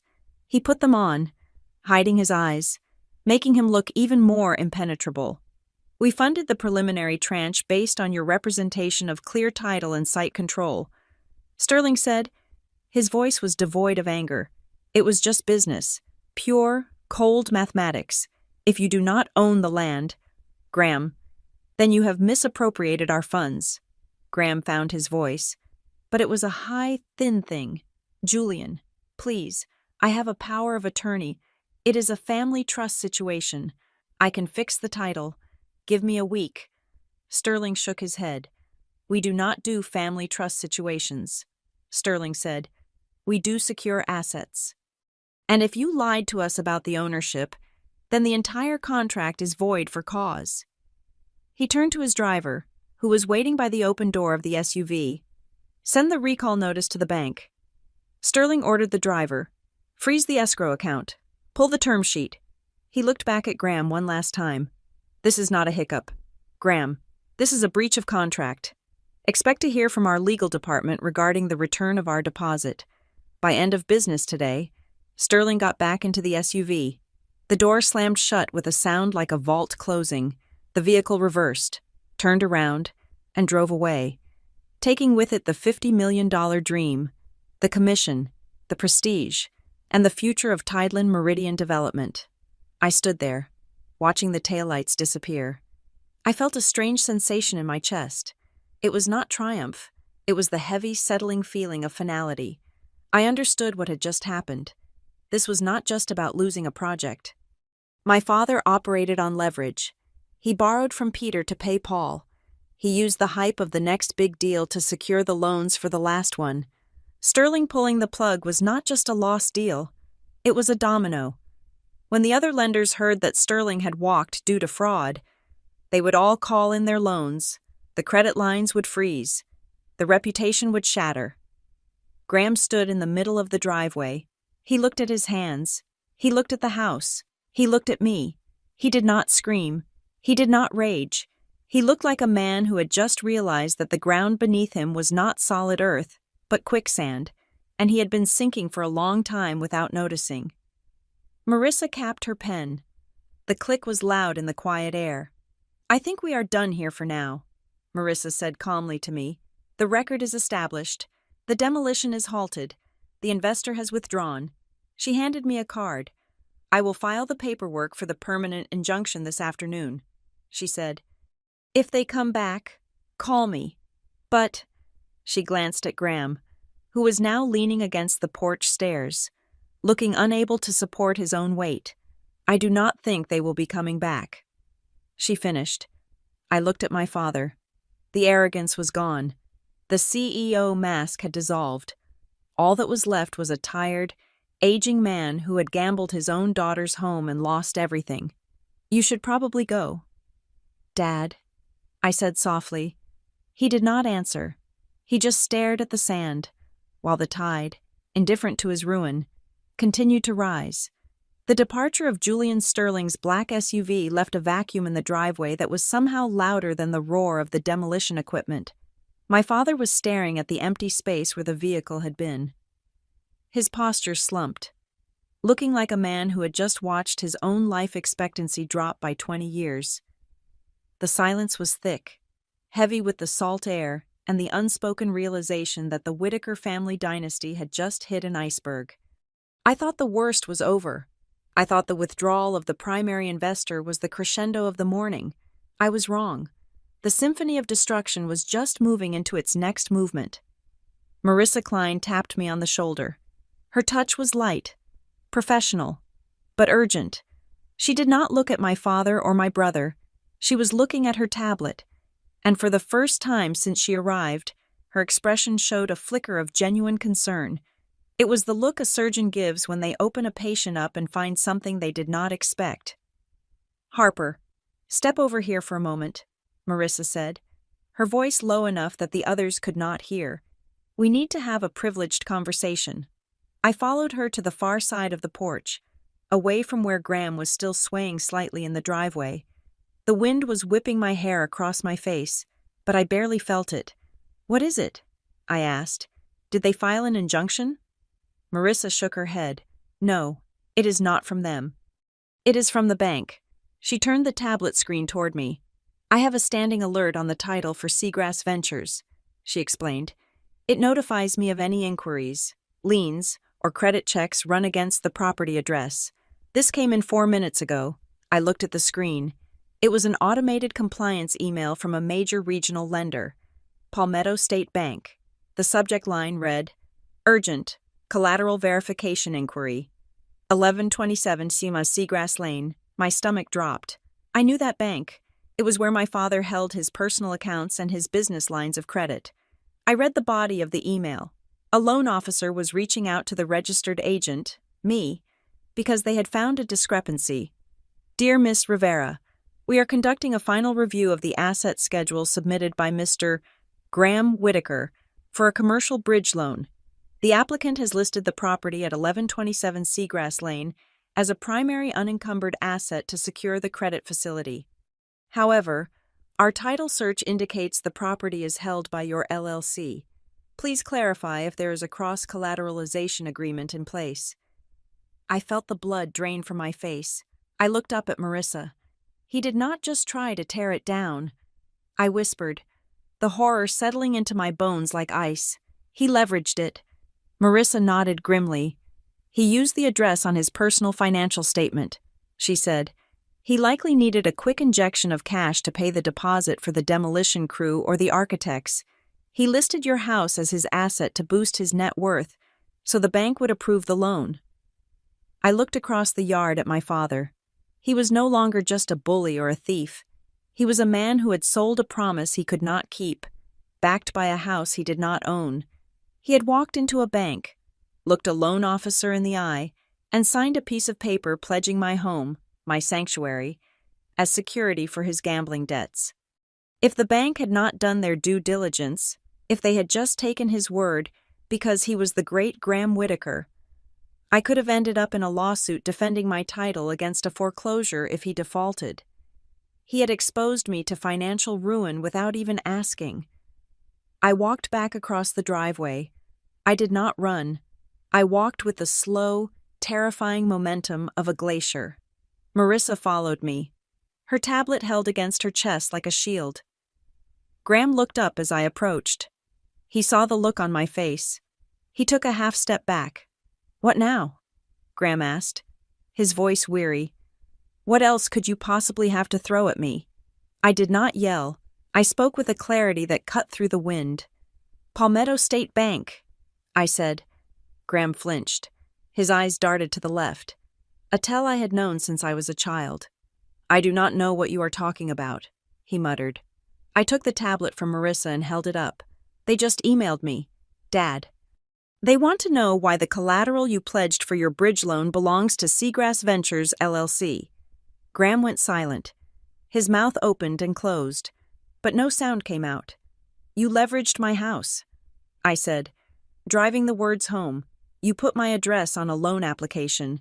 You signed a document telling a federally insured bank that you had the right to pledge this property as security." Graham wiped his forehead. His hand was shaking so badly he nearly poked himself in the eye. It was just a placeholder," he stammered. "I needed the liquidity to secure the steel contract. I was going to swap the collateral out once the project funding cleared. It was temporary. It was just paper. Harper, just paper," I repeated, feeling a surge of nausea. "That is bank fraud. Graham, that is not a zoning violation. That is a federal crime. You borrowed money against an asset you do not own." Logan, who had been listening from the safety of the car door, suddenly jumped in. He looked frantic, his eyes wide and wild. He saw the ship sinking, and instead of bailing water, he started drilling holes. "We had to do it," Logan shouted. "We were overextended on the reserves. Dad said it was fine because the title transfer was just a formality. We told the investors we had skin in the game." I turned to Logan. "You told the investors?" I asked. "Yes," Logan yelled, thinking he was explaining away the problem. "I sent the email myself last week. I attached the old deed and the appraisal. I told them the land was 100% family-controlled and unencumbered. That was the only way they agreed to release the initial funds." The air seemed to freeze. The inspector, who had been standing near his truck waiting for the tow dispatch, looked up from his clipboard. He had been ignoring the family squabble, but certain words have a way of piercing through the noise. Words like investors and bank and email. The inspector walked over. He did not look bored anymore. He looked like a man who was witnessing a confession. "Excuse me," the inspector said, looking directly at Logan. Logan froze. He realized too late that he was not in a private boardroom. He was standing on a public street next to a government official. "Did you just say you sent an email to investors claiming ownership of this property?" the inspector asked. Logan looked at Graham. Graham looked at the ground. Well, I sent a prospectus," Logan stuttered. "It is standard marketing material." The inspector pulled a pen from his pocket. He flipped to a new page in his notebook. "So you represented to third parties, financial institutions and private investors, that you held clear title to 1127 Seagrass Lane in order to secure funding?" Logan didn't answer. He looked at me, begging me to intervene, but I stayed silent. I was done saving them. The inspector wrote something down. He spoke as he wrote, his voice flat and clinical. "Possible misrepresentation to third parties regarding asset control," he muttered. He looked up at Graham, and potential collateral fraud involving a regulated lender. The inspector shook his head. "Gentlemen, I am going to have to add these notes to my official report. When the Coastal Board investigates the permit fraud, they share their findings with the State Attorney General, and if banks are involved, well, that usually brings in the FBI." The acronym hung in the air like a thunderclap. FBI. That was the breaking point. The pressure in the container finally exceeded its strength. Elaine let out a scream. It was not a theatrical scream this time. It was a primal sound of terror. She turned on Graham, her face contorted into a mask of pure fury. "You told me it was legal!" Elaine shrieked, shoving Graham hard in the chest. Graham stumbled back, nearly tripping over the property stake. "Elaine, calm down," Graham pleaded. "No, I will not calm down," Elaine screamed. She pointed a manicured finger at his face. You looked me in the eye last night and said everything was handled. You said the papers were signed. You said Harper had agreed to the buyout privately. I watched them. I watched the facade of the perfect Whitaker marriage crumble into dust. You lied to me, Elaine continued, her voice cracking. You told me we were safe. You let me film this. You let me put my face on this project. And now I'm going to be the laughingstock of the entire coast because you are a fraud. She was not angry that he had tried to steal my house. She was not angry that he had committed a crime. She was angry that he had made her look foolish. She was angry that her co-star in the family reality show had forgotten his lines. I looked at my mother, really looked at her, for years. I had told myself she was just passive. I told myself she was a victim of Graham's bullying, just like me. I made excuses for her silence, but today, she had not been silent. She had stood on the driveway and filmed. She had narrated the destruction of my home with a smile. She had called it a tagline. Mom, I said. Elaine stopped screaming. She turned to me, her chest heaving. She looked at me with eyes that were wet with tears, but they were cold. Harper, tell them, Elaine begged, switching tactics in a heartbeat. Tell them you gave verbal permission. We can say it was a verbal contract. We can fix this. Just say you forgot. Please, for the family. I looked at the house. I looked at the porch where my grandmother used to brush my hair. I looked at the dunes I had fought to protect. And then I looked at the woman who had given birth to me. You wanted this house gone, I said softly. You were happy to see it go. You called it the old. You wanted to erase the only place where I ever felt safe because it did not fit your aesthetic. Elaine blinked. That is not true. I wanted us all to move forward. No, I said, you wanted me to disappear. You wanted the evidence of the daughter who didn't fit in to be bulldozed so you could put up a glass hotel that matched your narrative. I took a step back, moving closer to Marissa. I crossed a physical line, moving from the family side of the driveway to the legal side. I looked at Graham, who was staring at his shoes. I looked at Logan, who was terrified. I looked at Elaine, who was desperate. You are not my family right now. I said, you are defendants.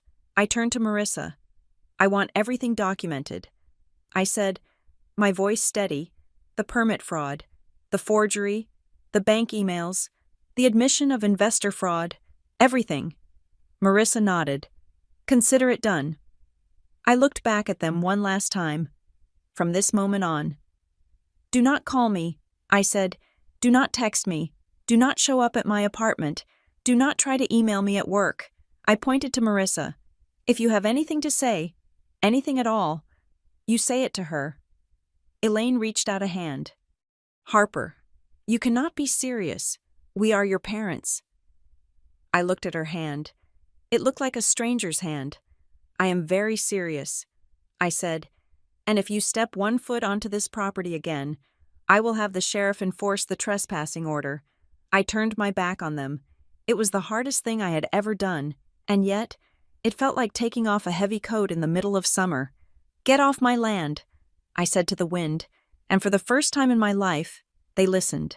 The silence that descended on the driveway was heavy, filled with the debris of shattered expectations. The heavy machinery was gone, the investors had fled, and the neighbors were watching from their decks like spectators at a gladiatorial execution. My father, Graham Whitaker, stood in the center of it all, a man who had spent his life believing that reality was something he could negotiate. He looked at the empty space where the sleek black SUV had been. Then he looked at the inspector who was still writing in his notebook. And finally, he looked at me. I watched the gears turn in his head. I saw the moment he realized that intimidation had failed. I saw the moment he realized that fraud had been exposed. And so, true to his nature, he reached for the only tool he had left in his box. He reached for his checkbook. Graham smoothed the front of his wrinkled linen shirt. He took a deep breath, composing his face into a mask of reasonable, paternal concern. He walked toward me, stopping just short of the porch steps where I stood with Marissa. Harper, he said, his voice dropping to a confidential, businesslike tone. Let us take a step back. Emotions are high. We have all said things we might regret, but we are pragmatic people, are we not? We are Whitakers. I did not answer. I just waited. Look, Graham continued, forcing a smile that did not reach his eyes. You have made your point. You have proved you are independent. I respect that. I really do. You caught me off guard with the LLC. Kudos. That was a sharp move. He paused, waiting for me to thank him for the compliment. When I didn't, he hurried on. But let us look at the numbers. Honey, you bought this place for, what, $400,000 from the estate? It is an old house. It needs work. The maintenance alone is going to eat you alive. He pulled a pen from his pocket, clicking it nervously. I am prepared to make you a very generous offer right now. I will buy the LLC from you, lock, stock, and barrel. I will pay you $800,000.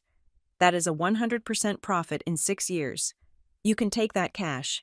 Go back to the city, buy a penthouse, expand your consulting firm. You walk away a winner. We keep the project alive. Everyone wins. I looked at him. Even now, standing on the precipice of criminal charges, he thought he could buy his way out.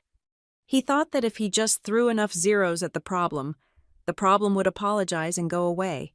I stepped down one stair so I was eye level with him. It is not for sale. Dad, I said. Graham blinked. Harper, be reasonable. 800,000, cash, wire transfer today. I shook my head slowly. You could offer me $8 million.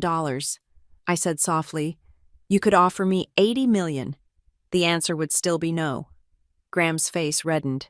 Why? It is just wood and glass. It is an asset. Do not be stupid. It is not an asset. I corrected him. It is my home. It is the place where Grandma taught me how to read the tides. It is the place where I sat on the roof and watched the stars while you were inside screaming at Mom about stock prices. It is the only place in my life where I do not feel like an employee you are trying to fire. I looked at the peeling paint on the railing, paint that I intended to scrape and refinish myself next weekend. You see a line item on a spreadsheet. I said, I see a sanctuary, and you cannot buy a sanctuary.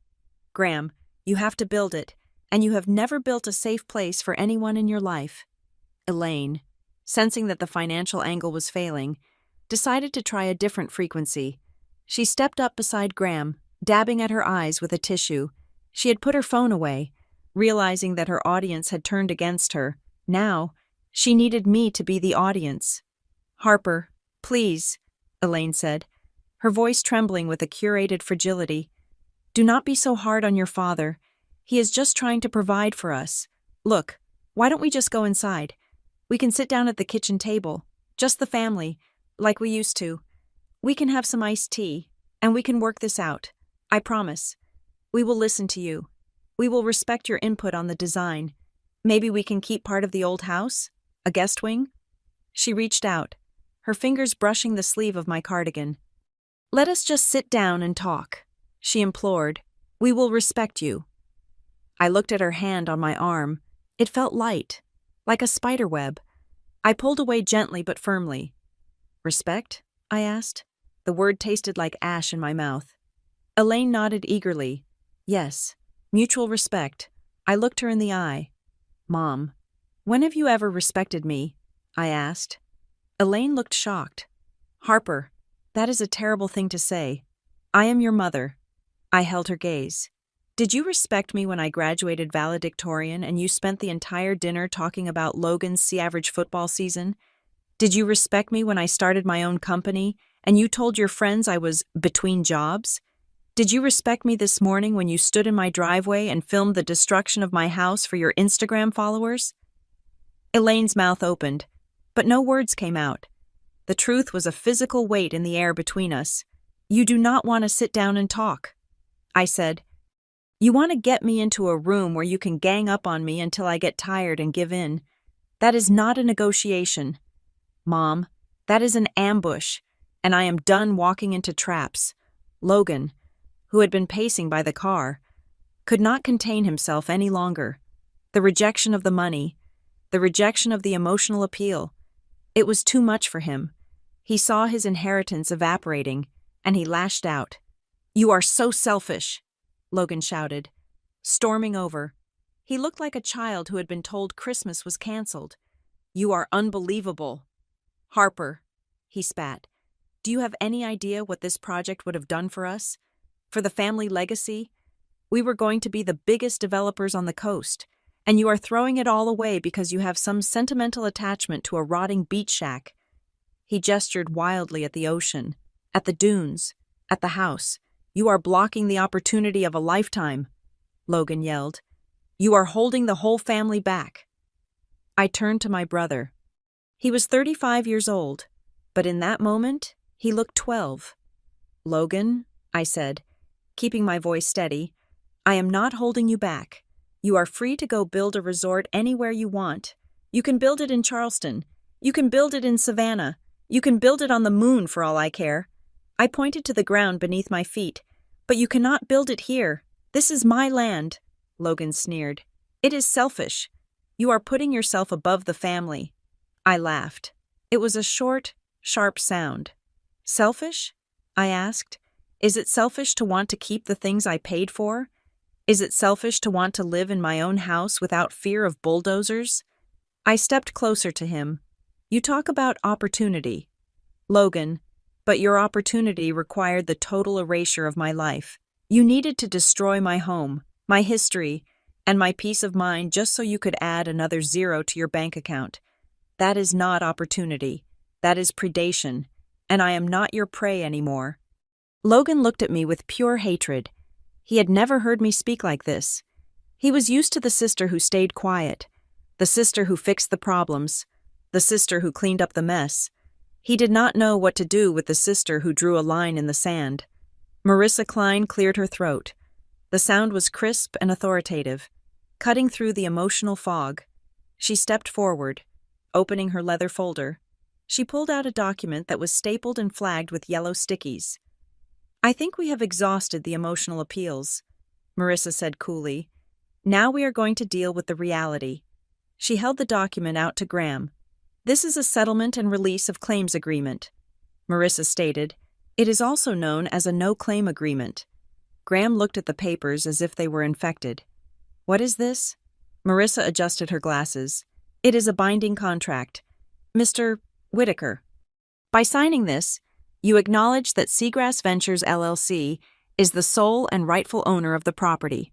You formally waive any and all claims to the title, including any adverse possession arguments or family trust fabrications." She flipped a page. "Clause 2. She continued. You agree to immediately reimburse my client for the cost of the legal defense today, as well as the fees for the surveyor I will be hiring tomorrow to re-verify the boundary lines. That amount is currently estimated at $8,500. Graham scoffed. "You want me to pay you for suing me?" "I want you to pay for the mess you created." Marissa corrected him. She flipped another page. "And clause 3, she said, her voice hardening. "This is the most important one. You, Elaine Whitaker, and Logan Whitaker agree to a permanent restrictive covenant. You are barred from entering the property at 1127 Seagrass Lane. You are barred from filing any permits regarding this address. And you are barred from contacting the owner, Harper Rivera, for any business purpose related to this asset." Graham stared at her. "This is absurd. You are asking me to sign away my rights to talk to my own daughter?" Marissa shook her head. "No, you can talk to your daughter about the weather. You can talk to her about the Red Sox. But if you mention this house, if you mention a development deal, if you mention a buyout, that constitutes a breach of contract, and the liquidated damages are set at $50,000 per occurrence." Graham looked at the document. He looked at me. "Harper, you cannot expect me to sign this right now," he said. "I need to take this to my counsel. I need to have Jerry look at it. We need to redline this. It is standard procedure." He tried to hand the papers back to Marissa. "I will take it under advisement," Graham said, trying to regain his dignity. "We will get back to you next week." Marissa did not take the papers back. She let them hang in the air between them. "Mr. Whitaker," she said, her voice dropping to a register that was almost dangerously quiet.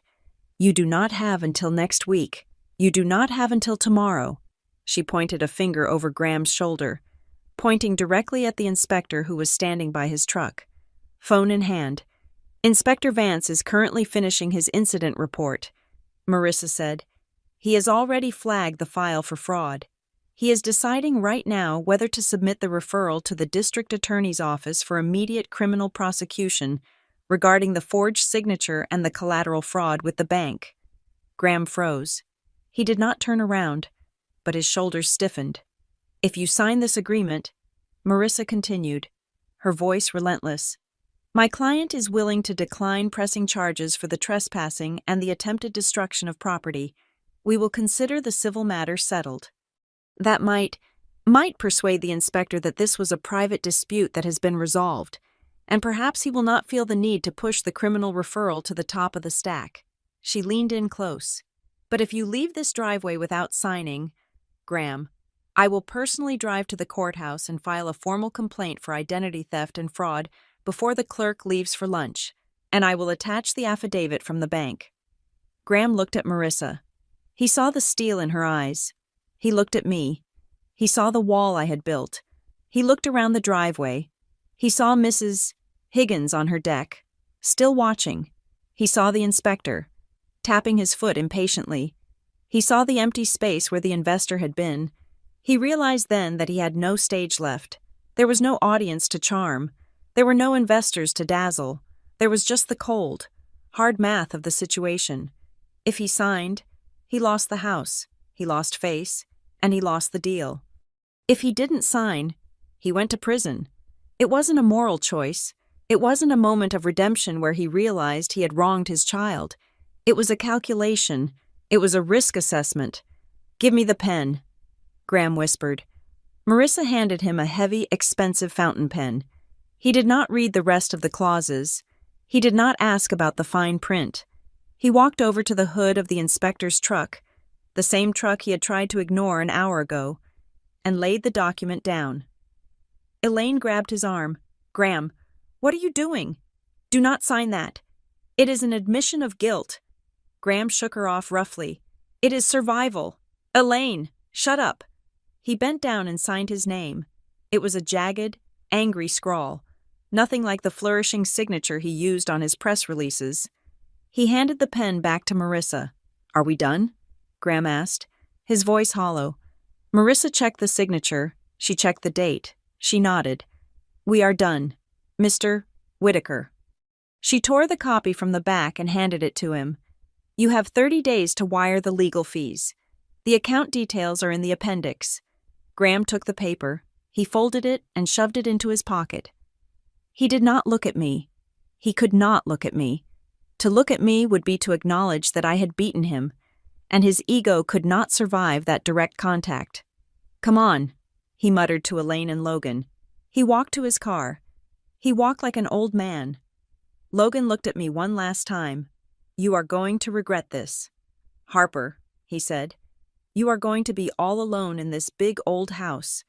I looked at him, and I felt a strange, warm peace settle over me.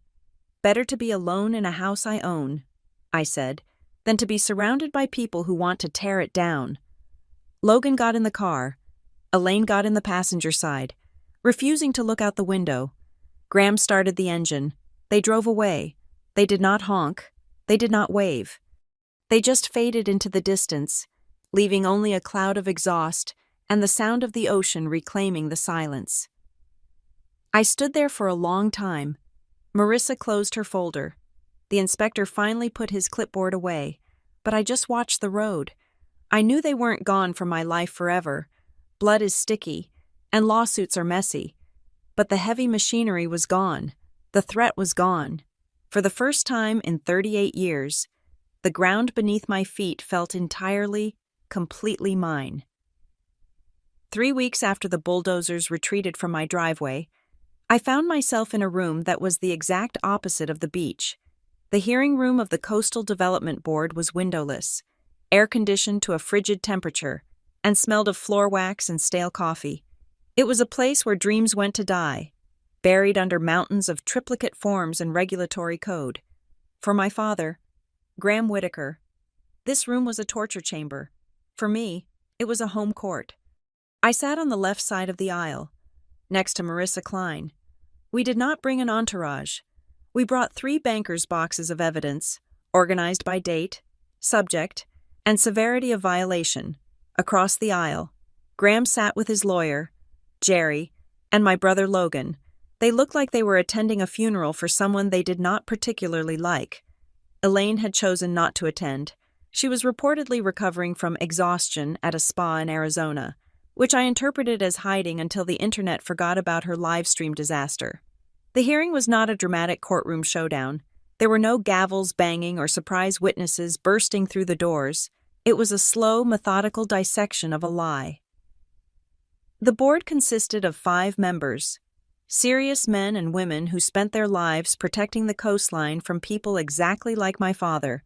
The chairwoman, a stern woman named Mrs. Gable with gray hair pulled back in a tight bun, adjusted her microphone.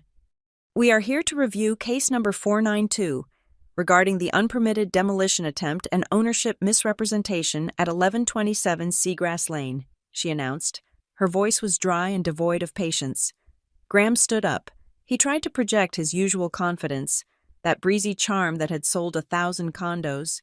Madam Chairwoman, Graham began, buttoning his jacket. I want to state for the record that this was all a regrettable administrative mix-up. My team was under the impression that the interfamily transfer of the deed had been finalized. We were acting in good faith to remediate a dangerous structure. Mrs. Gable did not smile. She did not even look up from the file in front of her. Mr. Whitaker, she said, cutting him off. We have a sworn affidavit here from the actual owner, Ms. Rivera, stating she has owned the property for 6 years. We also have tax records, insurance policies, and a rejection of your buyout offers dating back 18 months. She looked up then, over the rim of her glasses. Good faith implies an honest mistake, she said.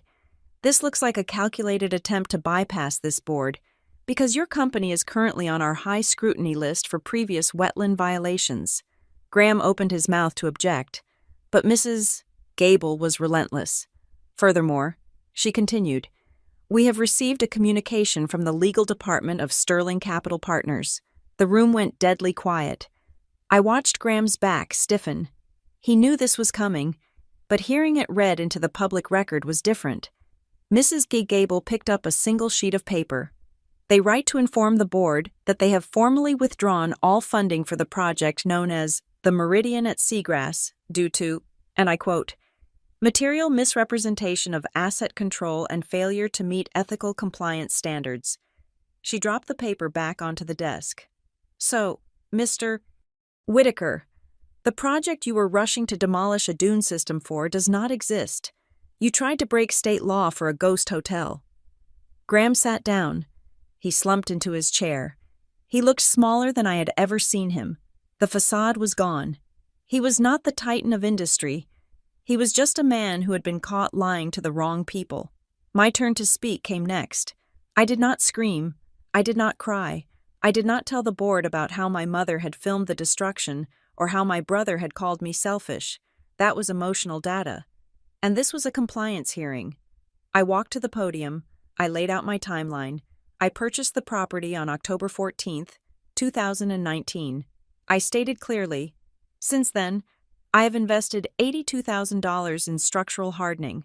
I filed for a retrofit permit last year, which this board approved.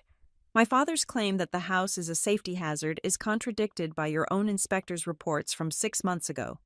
I presented the emails.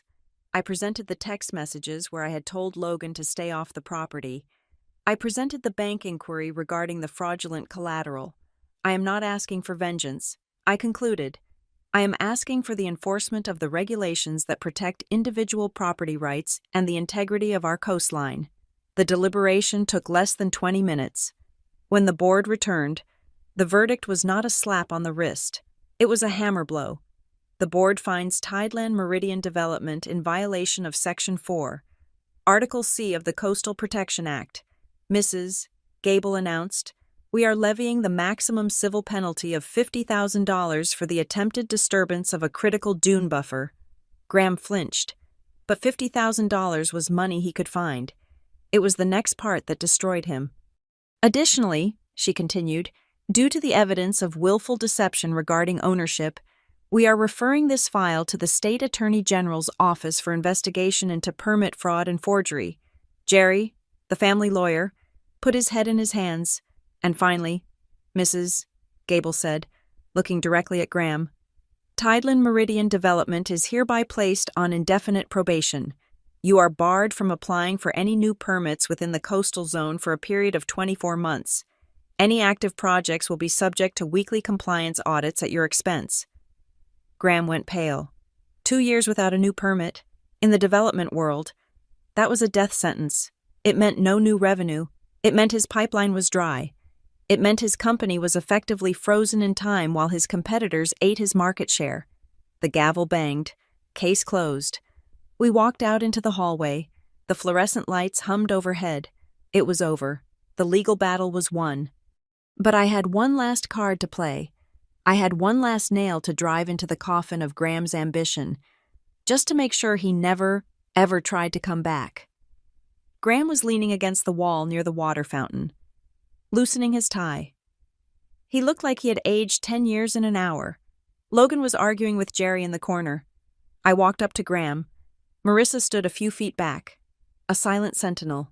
You won, Graham said, his voice raspy. Are you happy? You destroyed the company. I hope the house keeps you warm at night. Harper, because it cost us everything. I looked at him calmly. I did not destroy your company. Dad, your arrogance did. I just turned on the lights. I reached into my bag and pulled out a document. It was not a lawsuit. It was a copy of a filing I had made with the county registry the day after the bulldozer incident. I thought you should have this for your records, I said, handing it to him. Graham took it. He squinted at the title. Grant of Conservation Easement. He read. He looked up, confused. What is this? I donated the development rights of the property to the Low Country Land Trust. I explained. It is a permanent, irrevocable legal restriction. I pointed to the text. The easement stipulates that the land at 1127 Seagrass Lane can never be subdivided. It can never be developed into a multifamily unit. It can never be used for commercial purposes. It is restricted to a single-family dwelling, in perpetuity. Graham stared at the paper. His hands started to shake. You devalued the land, he whispered. You capped the value. No developer will ever touch this now. It is worthless to them. Exactly, I said. Even if I die. Graham, even if I sell it, even if you somehow manage to trick me into signing it over, you can never build your resort. You can never build a condo. You can never build anything but a simple beach house. I took a step closer. I took away the prize. Dad. It is not an asset anymore. It is just nature. And you cannot monetize nature when I have locked it up in a trust. Graham looked at me with a mixture of horror and awe. He realized then that I hadn't just beaten him in court. I had scorched the earth so he could never plant his greed there again. I had removed the temptation permanently. He dropped the paper. It fluttered to the floor. He didn't pick it up. He just turned and walked away. Down the long, sterile hallway. A man with no permits, no investors, and no future to sell. I watched him go. I felt a lightness in my chest that I had not felt since I was a child. As I turned to leave, the elevator doors opened, and to my surprise, Elaine walked out. She must have flown back early. She looked tan, rested, and completely out of place in her resort wear. She saw me and immediately put on her concerned mother face. Harper, Elaine called out, rushing over. I just heard the news from Logan. Oh, honey, this is all so terrible. 2 years probation? That is going to be so hard on your father. She reached for my hand, but I kept my arms crossed. I was thinking, Elaine said, dropping her voice to a conspiratorial whisper. Now that the resort idea is officially dead, maybe we can pivot. I was looking at Architectural Digest, and they have these wonderful renovations for historic cottages. If we work together, we could turn the beach house into a really exclusive rental property. You know, high-end weddings, corporate retreats. I could manage the bookings. We could split the revenue. I stared at her. It was almost impressive. The body was not even cold, and she was already trying to figure out how to sell tickets to the funeral. She did not see the house. She did not see me. She saw a revenue stream. I looked at my watch. It was 11:30 in the morning. I had a client call at 1. "Elaine," I said. She stopped talking, smiling hopefully. "Do not call it a pivot," I said, "and do not call me." "But Harper? We are family. We have to move past this." I looked her dead in the eye. When you can look at that house and see a home, instead of a line item or a photo opportunity, then maybe we can talk. I said, "But as long as you look at my life and see a way to upgrade yours, we have nothing to say to each other." I walked past her, towards the glass doors that led to the parking lot. The sun was shining outside, bright and blinding. I drove back to Port Mason in silence. I did not turn on the radio. I wanted to hear the wind. When I pulled into the driveway of 1127 Seagrass Lane, the stop work order was gone. The yellow tape was gone. The ruts from the excavator had been smoothed over by the wind and the rain. I walked up the stairs. I unlocked the front door. The house smelled of old wood and salt, a smell that was better than any perfume. I walked into the kitchen. I made a pot of coffee. I opened the back door to let the breeze in. I sat down at the heavy oak table where my grandmother used to roll out biscuit dough. I opened my laptop. I had a compliance audit to finish for a healthcare conglomerate in Boston. It was complex, detailed work. It required focus. It required integrity. I typed in my password. The screen came to life. I looked out the window. The dunes were there, rolling and wild, capped with sea oats that danced in the Atlantic breeze. They were safe. They were protected by a layer of legal armor that was stronger than steel. My father had brought a bulldozer to a gunfight. He had brought lies to a truth fight, and he had lost because he forgot the one rule that every good auditor knows. You can spin the story, you can hide the losses, and you can fake the signature, but eventually, the record always corrects itself. I took a sip of my coffee. It was hot, strong, and tasted like freedom. I looked at the ocean, endless and indifferent, crashing against the shore just like it had for 1,000 years. There are things in this world stronger than money, stronger than ego, and definitely stronger than a bulldozer. I thought as I opened the spreadsheet, that thing is the truth, recorded in the file, signed, sealed, and delivered, and for the first time in a long time, the file was closed. Thank you so much for listening to this story. I would love to know where you are tuning in from. So please drop a comment below and share your thoughts on Harper's victory. If you enjoyed this revenge drama, please make sure to subscribe to the channel Helena Revenge Stories, like this video, and hit that hype button to help this story reach even more people.